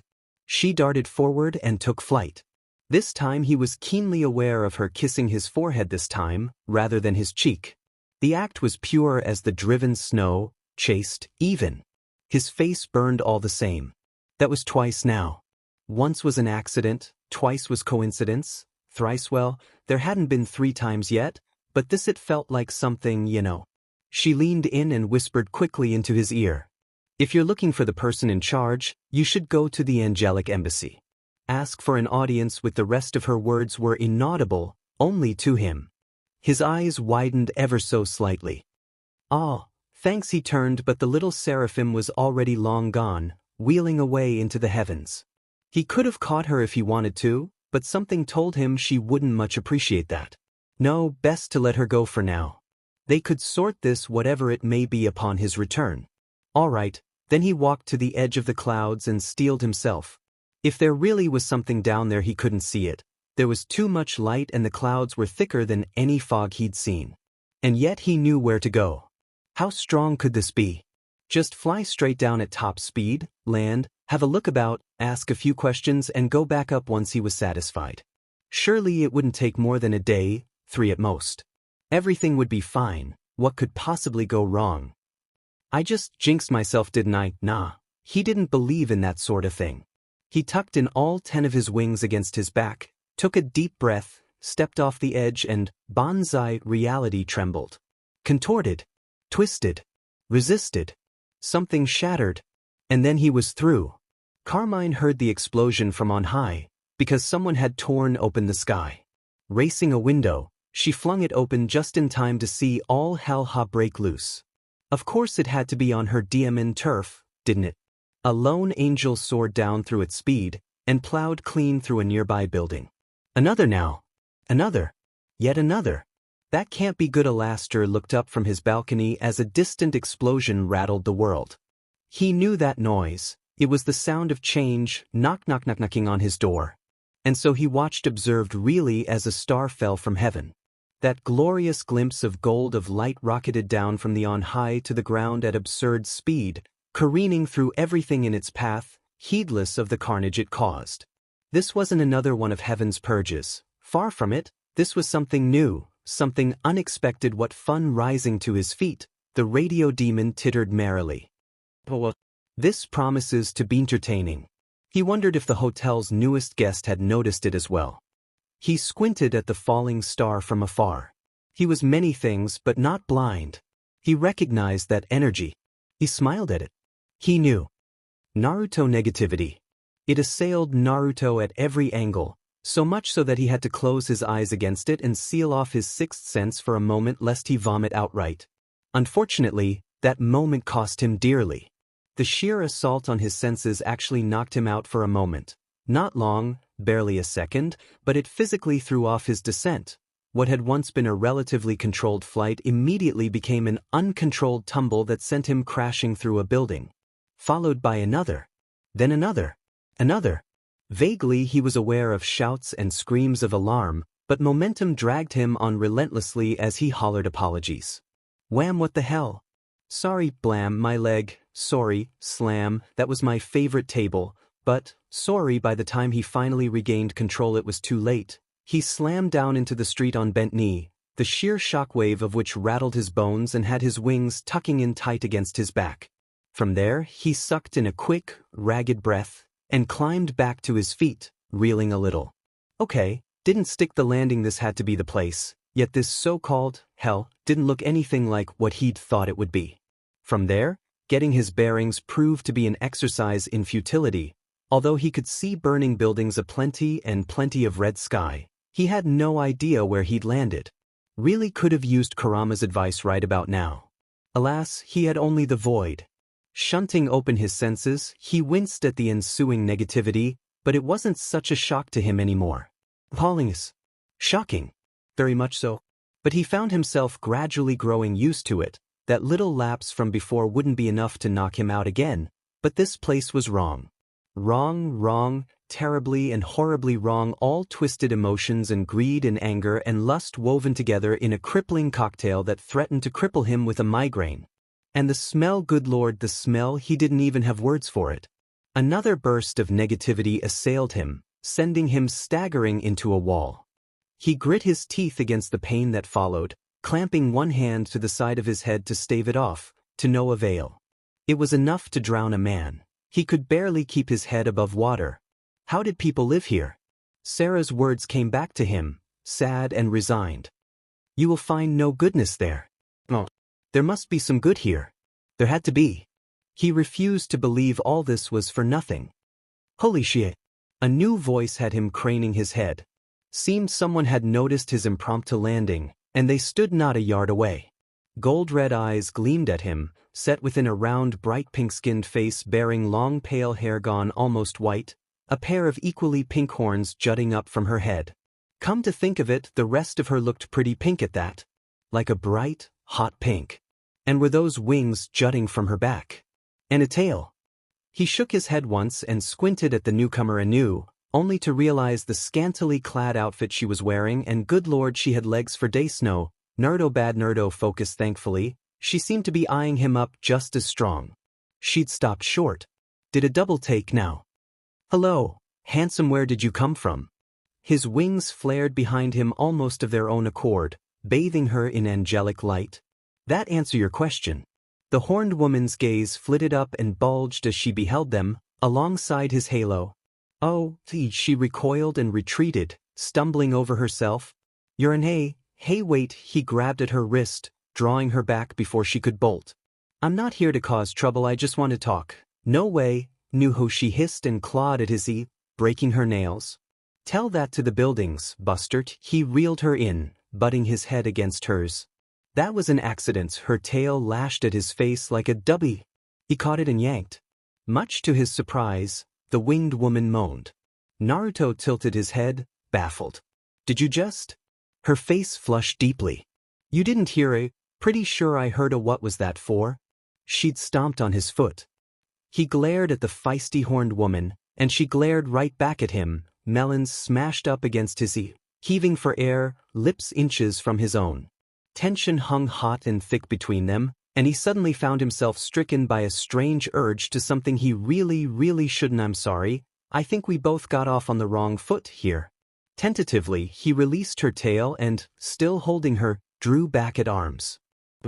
Why don't we start with our names?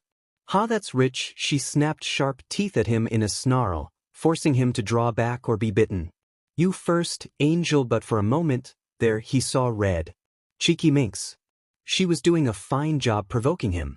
Naruto, he said his name for her sake as much as his. And you are? Verasika Mayday, she supplied warily. So what now? You gonna kill me? Her fangs flashed as she snarled at him. Add my name to your tally.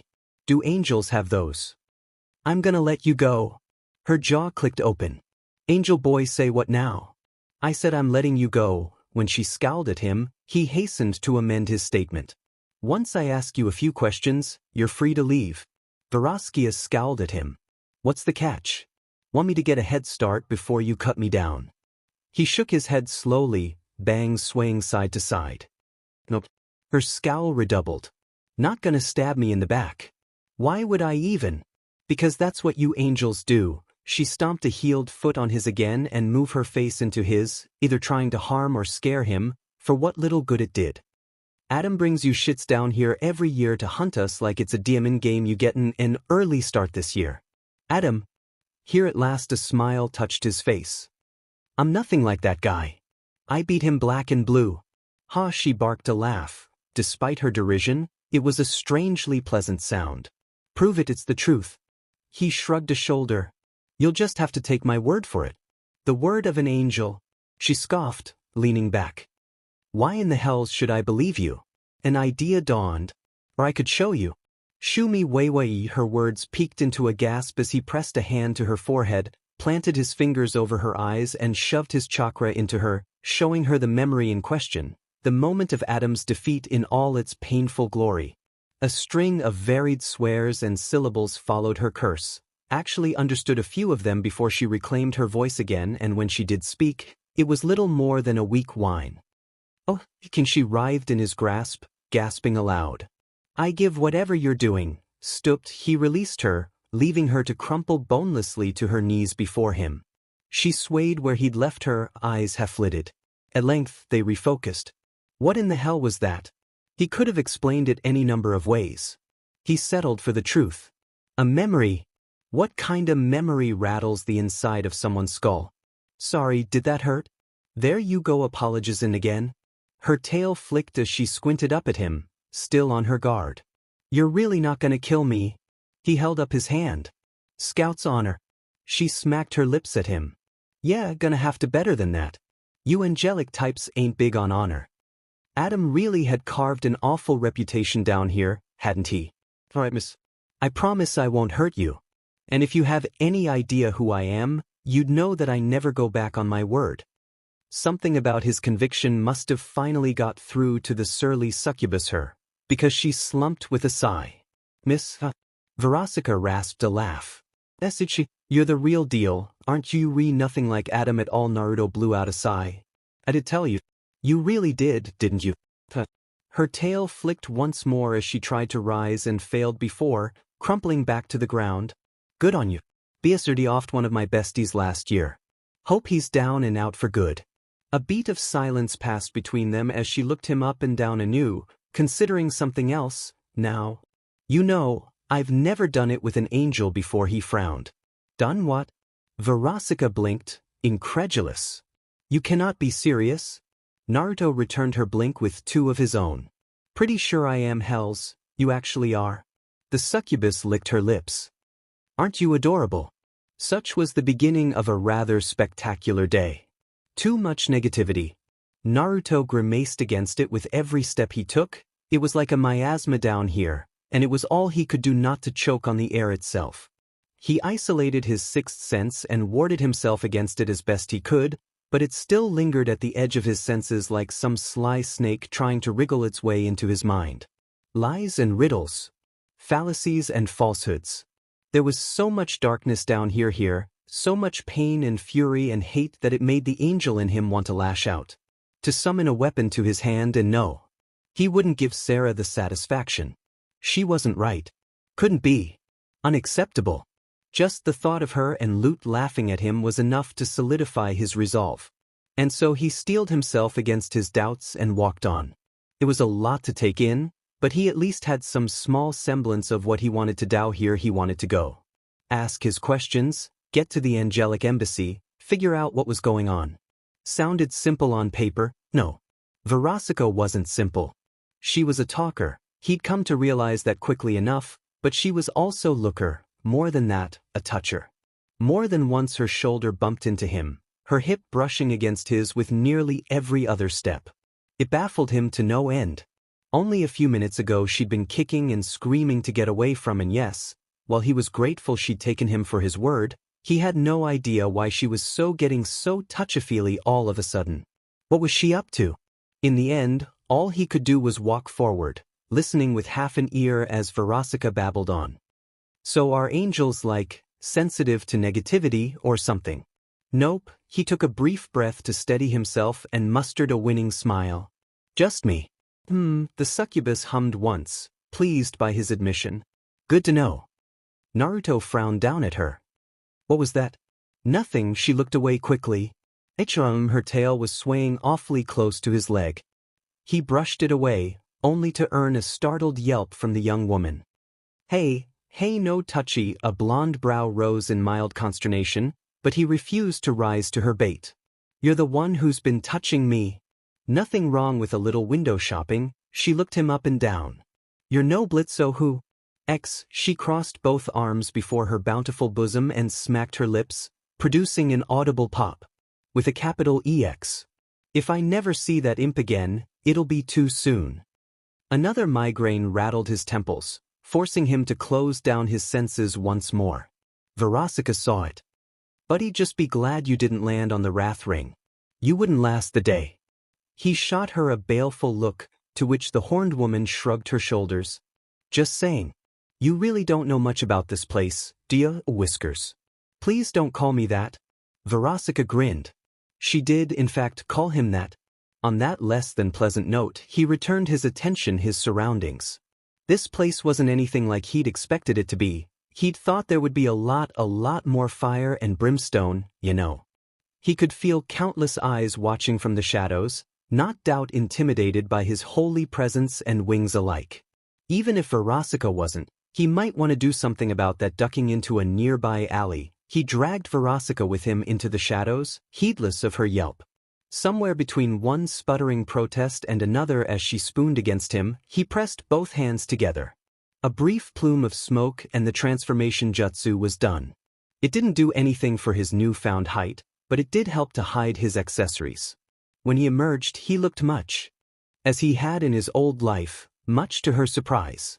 Verasika balked. You can change your appearance. Just like that? Yup. She licked her lips. Mama likes most angels can't pull off that kinda hat trick. He beamed. I'm not most angels. Clearly the silence held between them, but only for a moment. So you angels can't die, right? Skirting around a pothole in the street, he shook his head. Thought I was supposed to be the one asking questions, you know. But it's true, isn't it? She skipped ahead of him to slow him down. Weapons don't work on you. Bloody immortal. One good stab from those angelic weapons of yore and we die. But you bastards can't be killed. Much to his chagrin, she hands clasped behind her back and leaned forward as she began walking backward, granting him a glorious glimpse of her assets before he thought to drag his eyes upward. Isn't that so?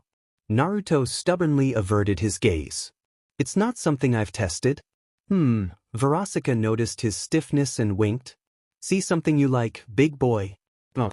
Spinning about, she began walking ahead of him, craning her to expose the slender expanse of her neck. You sure? Yes, he grunted. And here I thought angels weren't supposed to lie, she yelped as he thumped her over the head, right between the horns. No need to get KNI, geez, he honestly didn't know what to make of this so-called demon. She seemed to delight in teasing him, but when he actually touched, she folded faster than a house of cards. She was far from pure, but he'd seen and sensed far worse both in his life and afterlife. Maybe the underworld was something of a mixed bag. Kurama would have called it wishful thinking. I mean, it's a joke, right? What you were saying earlier. Don't get me wrong, he came back to himself just in time to catch the tail end of her conversation. You're easy on the eyes, but redemption. For people like us. She crossed both arms before her face in the shape of an X. Don't bother. Don't even try. There are some messed up people down here. I'm not even the worst of them. Can't even hold a candle over lords or the sins. They're crazy. An explosion rattled the world behind them. Naruto looked back with a low whistle, watching a plume of smoke rise into the distance. Like that? Yeah, like that. He could hear shouts and gunfire in the distance. He pivoted towards the noise, looking to help. Don't bother. Versoika caught him by the wrist, and in a rare moment of restraint, he allowed it. It's just another gang war. I mean, technically we're on. Abruptly, her face drained of color. Naruto noticed. What? We need to go. She yanked his arm and started running. Now, right freakin' now, he tore his arm from hers, keeping pace easily enough. Why? She tossed a glare over her shoulder. This is Carmela Carmine's turf and you wrecked a bunch of her buildings. Did you forget about the disguise? She only ran faster. I also may have done some stuff to PSS her off. What did you do? Slept with one of her daughters. A bead of sweat ran down his brow. Maybe you oughta apologize about that. No, do not mess with her. You may be an angel, but she will absolutely destroy my butt. A blonde brow rose at that image. Might wanna watch the wording there, miss. Oh, so you get that reference but not me coming on to you? Everything clicked into place. You were coming on to me. You cannot be serious. They sprinted round the corner and came face to face with a wall of lead. More aptly, a number of gangsters holding a great deal of guns, each of which unloaded on them the second they were in range. Verasika spat a curse. Sure. Naruto dropped the disguise, grabbed his new companion by the waist and yanked her inward. All 10 of his wings went up and the bullets went down, spattering harmlessly against the impromptu shield he'd raised. Verasika had been right. This didn't even tickle. He looked down at her, framed in the shadow of his wings. You good? Why, yeah. She trembled as she choked the word out. Thanks, almost bit the bullet there. Annoyed by her joke as much those firing upon him, he swept one wing outward in a flash of golden light. Bullets ricocheted. Men and women dropped like flies. Crap baskets. Hadn't meant to do that. Someone screamed. Angel, another, skirted around him and lunged in at his flank with a shriek, trying to slam a knife into his back as bullets pinged harmlessly off his raised wings. It was a very nice attack. They had impeccable timing if nothing else. Shame it was utterly doomed to fail. Naruto pivoted, caught the madman's fist in his palm, knife and all, then yanked with the intent of yanking his attacker off the ground and brandishing him as a hostage to stop the gunfire. He succeeded, albeit not at all in the way he'd intended.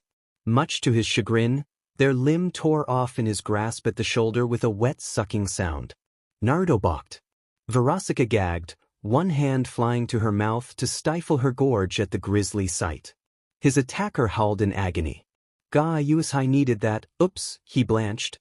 "Didn't realize you were so fragile." The poor gangster reeled on their feet, green skin gone greener still. "Can I have my arm back?" He thumped them over the head with it and knocked him out. "Oh." Rounding on the remainder, he raised his right hand. Stop, all of you get that command? The gangsters, mobsters, hitmen, whatever. He didn't much care for titles at the moment. Parted as someone stalked through, he took the newcomer in at a glance. Glowing white eyes set against sinister scarlet scara, tapering off into dark wicked lashes. Her skin was dusky as ash, her long white hair streaked with a touch of darkness bound back into two wicked spikes atop her head. He wondered what it looked like when she let it down. Her outfit likewise a mad blend between black and white, right down to the strange leggings she wore. No, wait, those weren't leggings at all. The strange wrappings around her legs hummed to his senses, almost distractingly so. Envoy of heaven, she spoke the words stiffly, almost coldly. Why are you here? We're not due for another purge yet. I'm not here for a fight. He lowered his arms. Your boys started this? Then why are you here? No matter how he said this, he was going to sound like an idiot, wasn't he? Would you believe me if I said happiness and redemption? Her brow furrowed. Verosika ducked. See, that's Carmilla. Carmen. Hello, Verosika. How nice to see you again. The Overlord's smile said otherwise. I'll deal with you shortly. Her piercing eyes swept back to him. If you haven't any business here, then I'll have to ask you to leave. He stepped forward instead. I can't let you take her. Mierda descarada. The Lady Overlord muttered something in a different language he didn't wholly understand at first. It didn't sound terribly flattering. That girl is nothing but trouble. What do you want with her? Well, he clasped both hands behind his head. She's kinda my guide. Carmilla squinted. She squinted strong. Guide. He winced in return. It's a long story. She glowered at him. Recognition dawned. I have no longing to fight you, great, but neither can I let you pass after what you've done. She looked to her fallen fellows. You blasted through 3 of my buildings, killed 3 of my men, maimed another, and now you're sheltering that little puta over there. Verosika waved sheepishly. Sorry, I'm with tall, bright and handsome. Naruto blew out a breath and looked Carmine's way. Lady, if I wanted to seriously hurt anyone, I would have. A pale brow rose. Right? Okay, he held up both hands before she could explode. But regardless, it wasn't intentional. They started this. She planted a hand on her hip, cocking her body towards him. The same could be said of you when you came crashing down from the heavens. He blanched anew, shame curdling in his gust. And I'm sorry about that, really. I am, but I can't exactly let you detain me here or her. In truth, he could have flown away. Would have been easy. But that wouldn't be fun, and he had no longing to make another enemy so soon after landing here. Tell you what, let's fight for her. Carmilla scoffed. You just? Nope, he retorted. Nothing fancy. You and me. Right here, right now. No weapons or tricks, our fists and feet. I can't hurt you. Liar. He sensed the falsehood in the air, but didn't call her on it. Knock me down and I'll submit to you. He sketched a bow. I won't even use my wings. Verosika made an indignant noise in the background. Hey, do I not get a say in this? They both rounded on her. No, you do not very well, Carmine conceded, surprising him.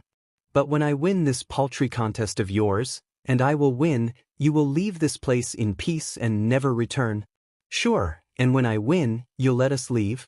An idea dawned and he smacked his fist down atop an open palm. And you'll be my friend. How's that sound? Childish. She replied. Are you certain you're an angel? Naruto tucked his wings tight between his shoulders in response. Are you sure you're a demon? Credit where it was due, the Overlord wasted no time. Rather than rise to his retort, she stepped forward, warding one arm before herself.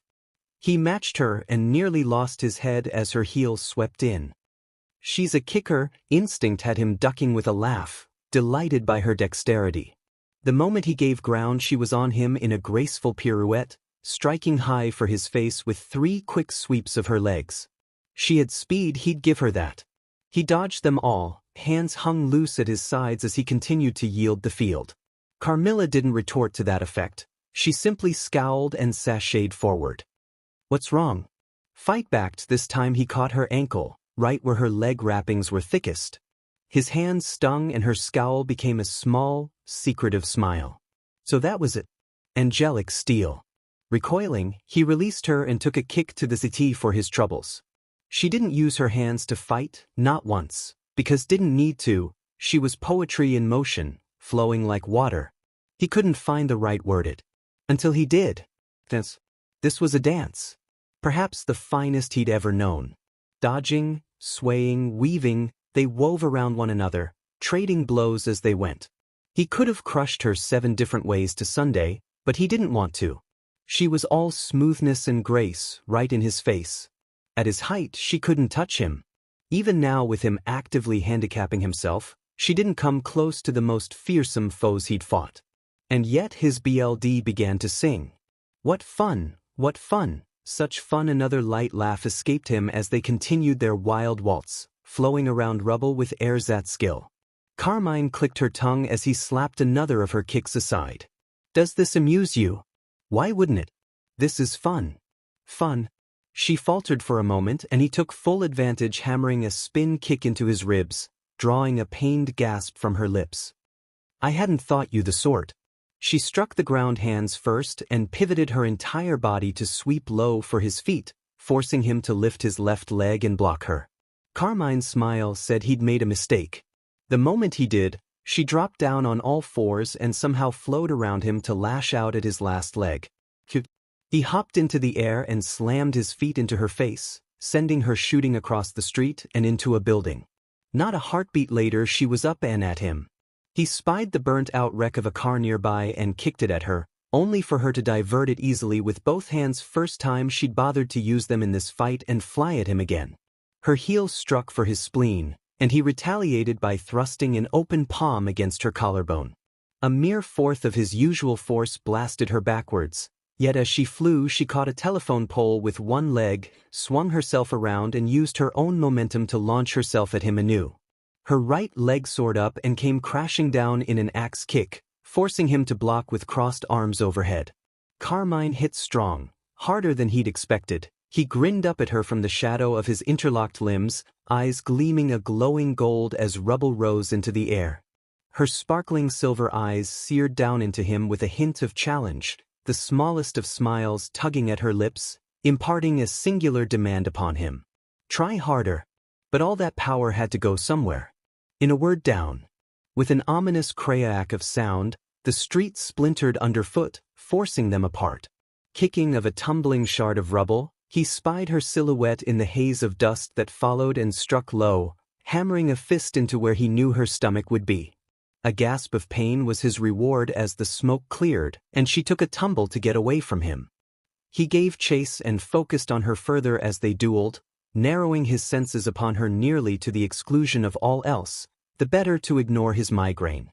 What he found there impressed him. She fought viciously but with dignity. There was an elegance to it, refinement one might not expect from a denizen of the underworld. Carmine wasn't good, but she wasn't entirely bad either. She possessed a steely resolve rivaled only by a few. More than that, he could sense a deep and abiding love for her daughters. She had more than one. And a steely determination to protect them above all else. And there, beneath it all, a deep and all-encompassing loneliness. She'd sacrificed so much for them. Even her own happiness. You're a good mom, ain't? Her brow furrowed. How do you know that? Oops.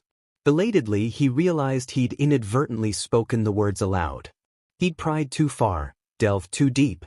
He pulled back and she took full advantage, falling upon him in a storm of blows.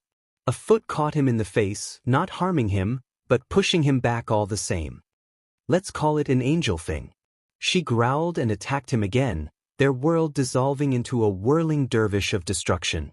He wasn't sure how much time passed. Didn't even care, really. He could have ended the fight multiple times, but each time he found himself passing up the finish blow. He was wearing her down, he knew, but he couldn't bring himself to administer that final strike. This was fun. Entertaining, even. He didn't want it to end. And then someone ruined it. One of Carmine's men saw an opportunity and took it. A stray bullet whistled his way and on a whim, he deflected it with one hand. It hit Carmine. Or rather, the cloth holding up her hair. Gravity did the rest. Those pale tresses collapsed under their own weight and cascaded down her back in a rush of black and white. Carmilla rounded on them, hair flaring around her. Did you despair, stop shooting? Naruto paused, the thrill of battle finally leaving him. You look nice with your hair down. A spot of high color turned her pale face red. Your compliment is unnecessary. I won that duel clearly. Huh, he rounded on her, incredulous. In what universe? In this one, Pendejo, he didn't need no translation for that. I had you on the ropes, she huffed a laugh. You were right where I wanted you, yeah, kicking your butt. Ha. Carmilla tossed her head back and ran a hand through her long hair. I seem to recall hitting you several times. Naruto barked a laugh and butted his head against hers. And I seem to recall knocking you through a building, is that so? Her silver eyes narrowed to near, feral slits as she leered up at him. You seem to have a poor memory, boy. Perhaps we should go again. He growled at her, eyes aglow. Fine by me, she hissed back. Best 2 out of 3. Winner take all. Oh, for crying out loud, a familiar voice interjected before either of them could make good on that statement. Get a room, Naruto jolted with a blink, and just like that, the spell between them broke. Carmine rounded on Verasika, redder than ever before. Impudent girl, and that was his cue. Exit stage left make like a banana and split. He didn't dare wait to see what else Carmine might say. I guess we're done here, Bean Funlet's Deutsch again. Be quickly. He stepped back, grabbed Verasika by the waist, and spread his wings wide. Her eyes bulged. Wait, Naruto never heard the rest. They took flight. I'm fairly certain this isn't my afterlife. I've had the pure world described to me by folks in passing before, and honey, this ain't it. Which means your afterlife isn't really real. Neither heaven nor hell. In a word, fiction. Some might even call it satire. I mean, really. Wings. What were they thinking? I'm far too flawed for that. So where does that leave us? Who decides what's good and what's evil? My definition and yours differ by, well, definition. I ask you this.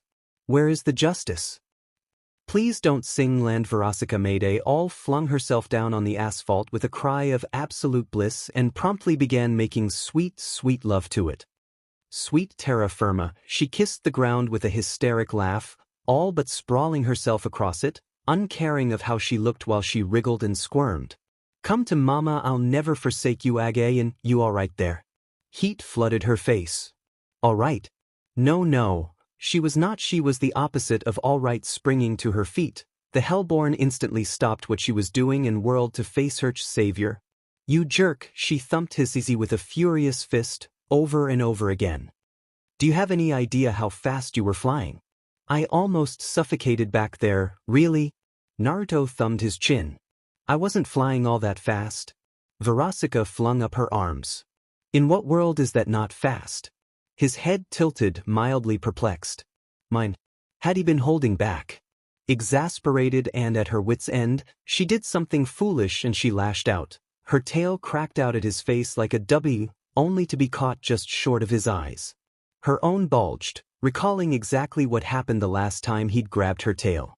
A pitiful squeak fled from her lips. You wouldn't dare, there it was, the gauntlet thrown at his feet. Naruto wouldn't, she knew. Sure, he could fight and crush and kill, but at the end of the day he was an angel. Goody two-shoes, that sort of thing. He'd probably let right go of her again, just like he had the last time, and she would tease him to high heaven about it. Victory was hers. She stepped closer and laid a hand on his ear. The smirk that followed was just the cherry on top. Be a good boy and let go now, would you kindly? Errors were made. She realized it the moment his face collapsed into a severe scowl. Since when are you the boss of me? Naturally she had to rise to that challenge. Buddy, you might be an angel, but you're soft. A blonde brow rose as he growled at her. Is that so? In response, he pinched the tip of her tail between his thumb and forefinger, deliberately rubbing both together in a way that created delicious friction. Ondandanda Hagadz's Tetfelkud Verasika's legs all but buckled beneath her, leaving her to crumple at his feet in a magnificent moaning mess, smoldering stars bursting behind her eyes. Naruto held onto her tail like a leash and stoically stared at the sky, refusing to give her the satisfaction of his gaze. What have we learned? Like the hell she was gonna give in that easily, that you like seeing me on my knees. Her voice peaked into a pleasured whine as he pinched her tail again, leaving her in a daze. Nice try, she rasped a laugh, spying the flush on his whiskered cheeks despite his adamant refusal to look at her. It'll take more than that, me say sorry, stupid sensitive tale. It had been ages since someone made her their beach. She kinda liked it. Are you done? She flipped him off. Bite me, you whiskey on the rocks. He made an annoyed noise as she taunted him and squeezed again, causing her to arch her back, eyes rolling in her head. Why the long face? She crooned. If you wanna bang me that badly, you just had to say so. Another wave hit, leaving her wasted and gasping for air, forcing her to look up at him. Naruto finally met her gaze, and when he did, he looked terrifying, eyes gleaming ghastly gold, all 10 of his wings spread wide behind him, dim light from above catching in his glowing hair, casting his face into shadow. Who said demons were the scariest things down here? Not even the overlords could possibly hold a candle to him. He loomed large over her like a weapon of war, holy wrath ready to come crashing down on her head. How easily he might cut through her if she pissed him off. Much to her annoyance, he released her tail. Ah, she pouted, why'd you stop? I thought you were torture me. He scowled at her. This clearly isn't a punishment for you. You're enjoying it too much. Boo hisses he'd caught on a blonde brow rose in silent challenge, prepared to give as good as he got. If you're quite done, fine. I won't stab you with my tail. She tore her gaze from his, flushing a little. Sorry. Better. He actually offered her his hand this time and, belatedly, she accepted it. Her fingers tightened around in his as he hoisted her to her feet. Oh gods. She'd really shacked up with some kinda monster, hadn't she? Her street cred was gonna be in the gutter after this. Still better than karma. At least this angel wasn't gonna tear her tail off for shagging one of his daughters. Not that he looked like he had any. Although that would be kinda ki. Please stop staring at me as though I'm a hunk of meat. Staring. No way, her nose certainly wasn't bleeding.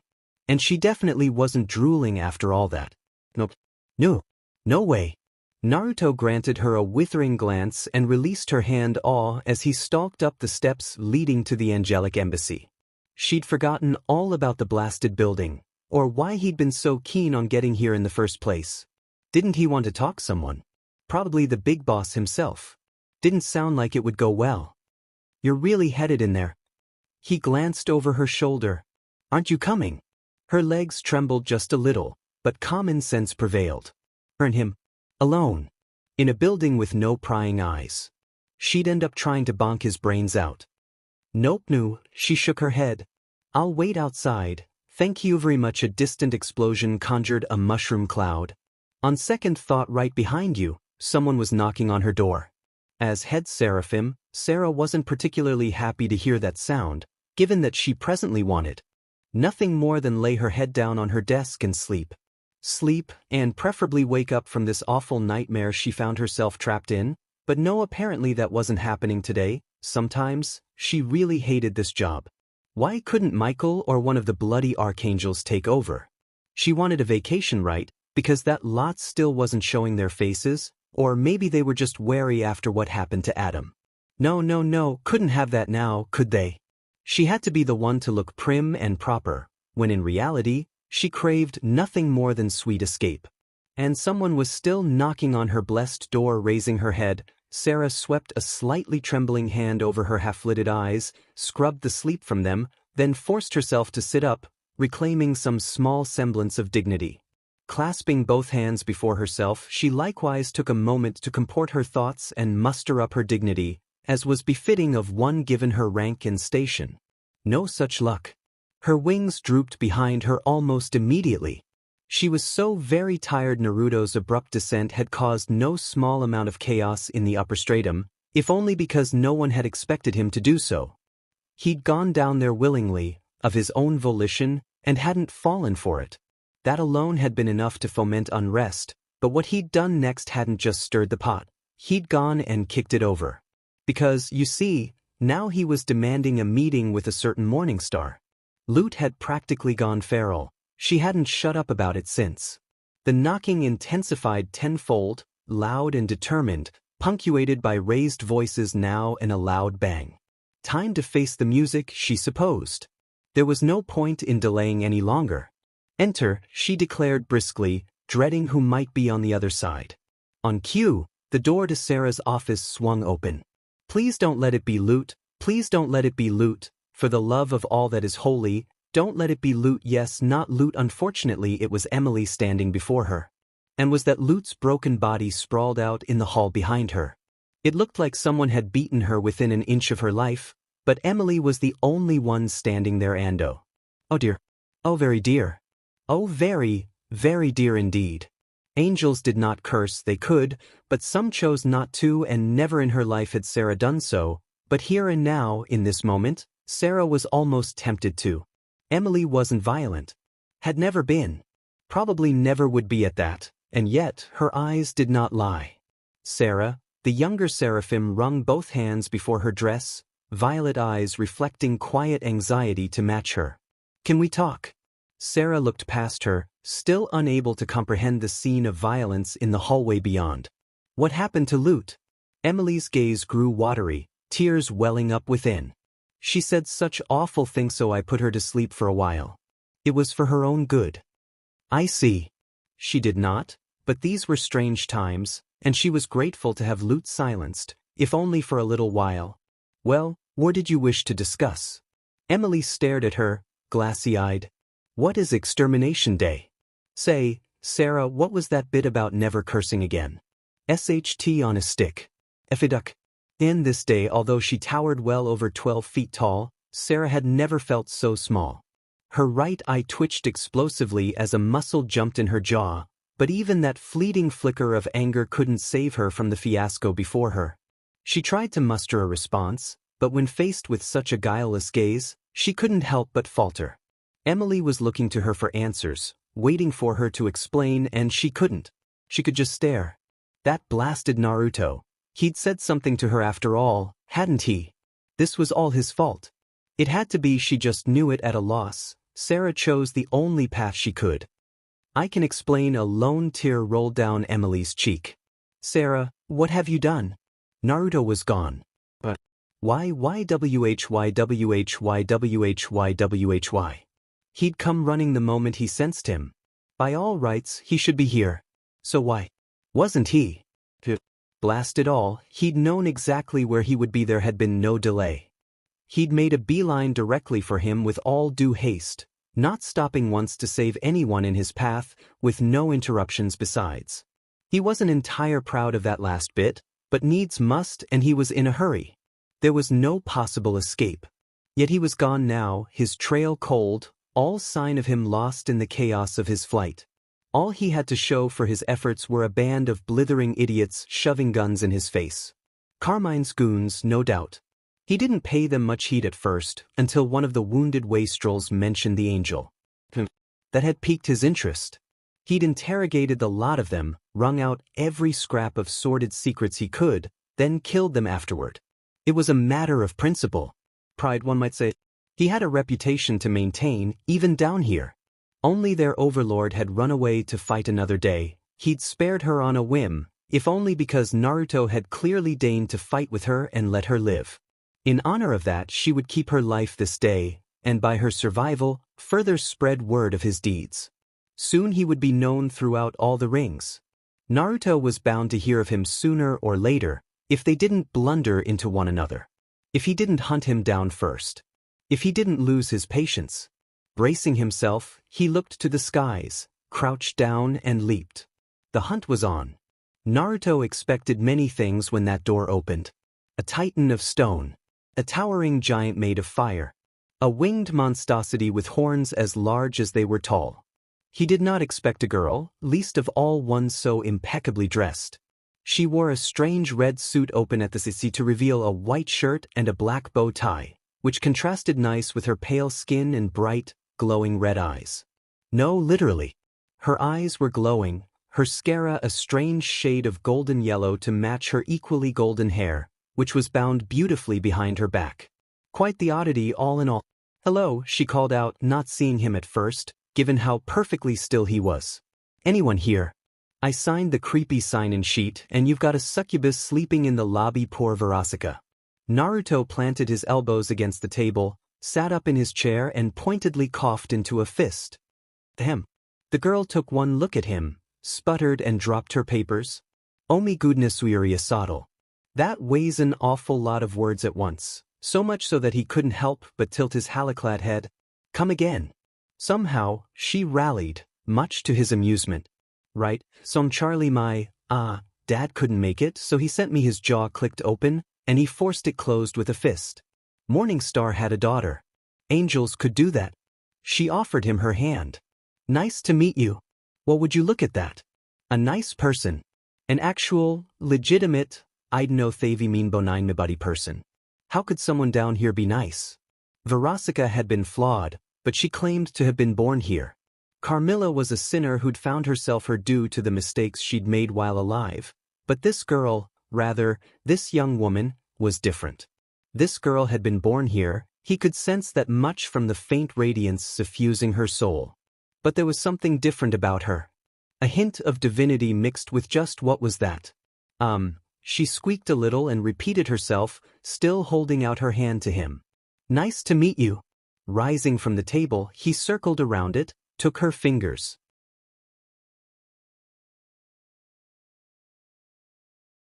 between his and shook them firmly.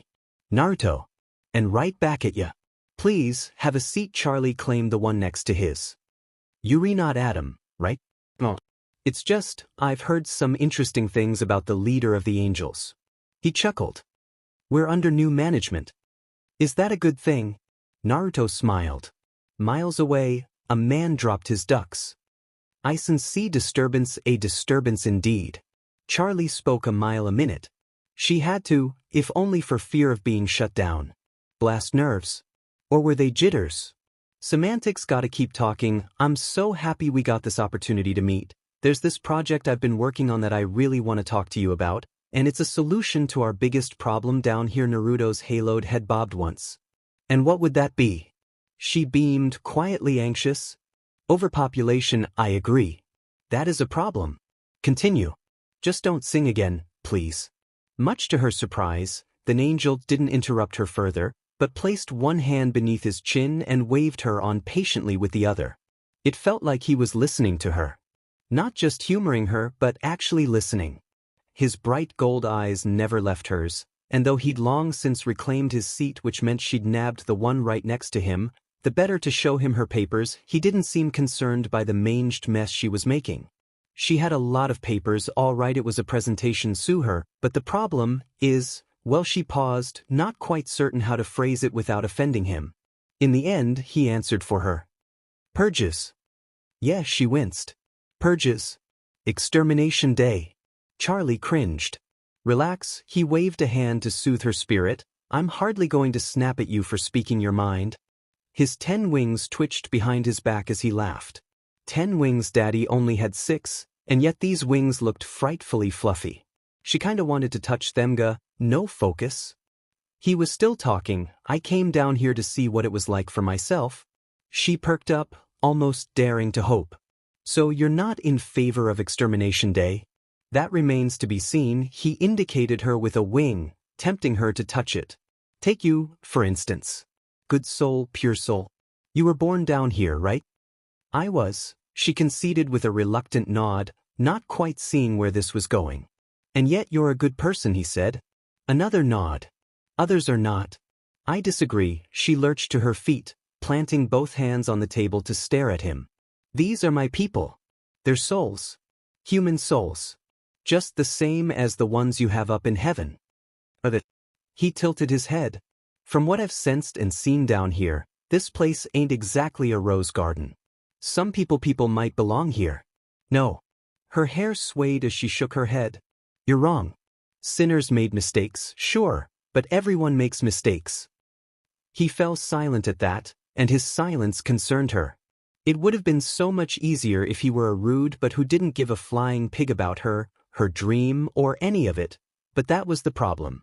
He genuinely did. Did you know I've already been shot at, today? Charlie winced. I'm sorry. Don't be. I was just making a point. I landed here, and several people tried to kill me. Would you say people like that deserve redemption? She knew she shouldn't be afraid. It wasn't like she was in any real danger. But still, angels were still, well, angels. She'd seen them, heard the stories, and all the destruction they caused. Still, she had hope. If they were willing to talk, that was a good thing, right? Had to be. Vaggie said this wouldn't work. Maybe it wouldn't. But she had to try. This was her chance. She couldn't be wrong, right? I mean, I want what's best for my people, and what is best for them? Naruto asked. I don't know the answer to that. In a perfect world, where do you want them to go? Well, heaven sounds lovely, and it is, he confirmed with a nod, nice and shiny too. But ask yourself this: how can you tell if someone is truly redeemed? Does everyone deserve a chance to go there? And yet her voice warbled. Well, easy, I'm not trying to step on your dream here. His smile flashed out once more, slightly stressed as she sat back down. I'm a good guy. I want what's best for people. I don't enjoy seeing people suffering, but ever since I came down here, I find myself wondering about the system we have here may not be the right one. She gasped. Maybe it is, maybe it isn't? He gave his shoulders a shrug. I don't have the answer for that. Heck, I don't think any of this is even real, to be honest. Like I said earlier, you don't belong down here in the mud and muck. You were born down here. You didn't ask for any of this, and yet here you are, trying to do good. For that alone, you deserve praise. Heat rose to her cheeks. Vaggie seldom said anything like that where her dream was concerned. Thanks. I just want to help people, and there's nothing wrong about that. Naruto temporized with a raised hand. But some people can't be helped. I mean, redemption. His brow shot into his hair. Of sinners. Is that even possible? Have you seen it happen before? She tucked her head into her chin. No, then why do you believe it can happen? He prodded her gently. She glared at him, eyes glowing. I have to. No one else is willing to try to change anything. That made him smile. Good answer. I'll be honest. There's a part of me that just wants to scrap the current system and start over. Charlie sucked in a sharp breath. Was he talking about a war? You wouldn't do that, right? I'd like to say no, but there's something wrong with this place. He turned his eyes to the stained glass windows above and tooted softly. I'm not sure if it's you, or me, or what, but I don't think the afterlife should be like this. Heaven's nice. He shrugged a shoulder. But it should be better. Perfect, not the petty version I know. Nothing's perfect. But it should be. He thumped a fist down, startling her. I mean, it's heaven. It's in the name. But if you saw it, you'd see the cracks, the flaws, the mistakes. Palming his face, he looked away from her for a long moment and heaved a long-suffering sigh. We shouldn't be sitting up there, resting on our laurels. We ought to be out on Earth doing good deeds, making things better. I just don't know anymore. She was losing him. Had to act fast. I brought more papers and portfolios. There's no need. He shook his head, pale hair swaying. To be honest, I'm still making up my mind. I've had some good examples down here, some bad. She looked down, made somewhat crestfallen by his remark. So you don't agree with me? It's complicated. I'm fairly certain this isn't my afterlife, you know. Charlie's brain fizzled. What? Naruto beamed at her. Surprising, isn't it? I've had the pure world described to me by folks in passing before, and honey, this ain't it. He chuckled at something she didn't understand. Which means your afterlife might not be real. Neither heaven nor hell. In a word, fiction. Some might even call it satire. I mean, really. Wings. What were they thinking? Waving a hand, he scoffed. I'm far too flawed for that. So where does that leave us? Who decides what's good and what's evil? My definition and yours differ by, well, definition. Let me ask you this. Steepling his fingers, he laid his chin atop them and stared at her. Where is the justice? He was asking questions now. Strong questions, painful questions, questions that made her think. For the first time in the long time, she found herself questioning her dream. It hurt. But she couldn't let a question like that go unanswered now, could she? Scooting closer, she dared to lay a hand on his. Justice is what we make of it. His brow shot straight up into his hair. How do you function? By breathing. I just take things one day at a time. For some reason that made him laugh. You have a good heart. Aha, opportunity knocked, good enough to get rid of Extermination Day. Naruto heaved a sigh. Charlie, she clasped both hands before her face and bounced in place. Please, please, please, he tore his gaze from hers and looked to the ceiling. I can promise an exemption this year at the very least. Might be a chance to set up a better system which meant no purge this year, she'd take it. Are you really strong enough to enforce that, though? His wings flared behind him. Who's gonna stop me? This time, curiosity got the better of Charlie. So fluffy. Couldn't resist. Must touch. She dared to run a hand along the length of one wing, brushing his feathers, only for him to jerk back with a yelp. Long lashes fluttered in a baffled blink and a small, shy smile touched her lips. You're ticklish. Surprisingly, he tucked his wings in with a scowl. Warn me next time.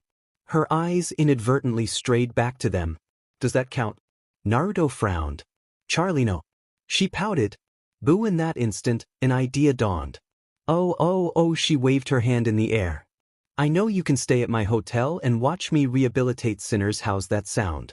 Then you'll have something to show in your report to heaven, an angel in a hotel full of people who want me dead. He balked, incredulous. That sounds like a bad idea. Even if he did disguise himself, it was a recipe for disaster. She kicked at the floor. I'll call you at least visit for a few hours. Depends. Would a visit likely change my mind? Charlie raised a finger and opened her mouth to reply. Naruto squinted at her. Think very carefully before you finish that sentence. Miss Morningstar. She looked away and kicked at the ground again. Who turned on the lights? Because it was bright in here. Two dim and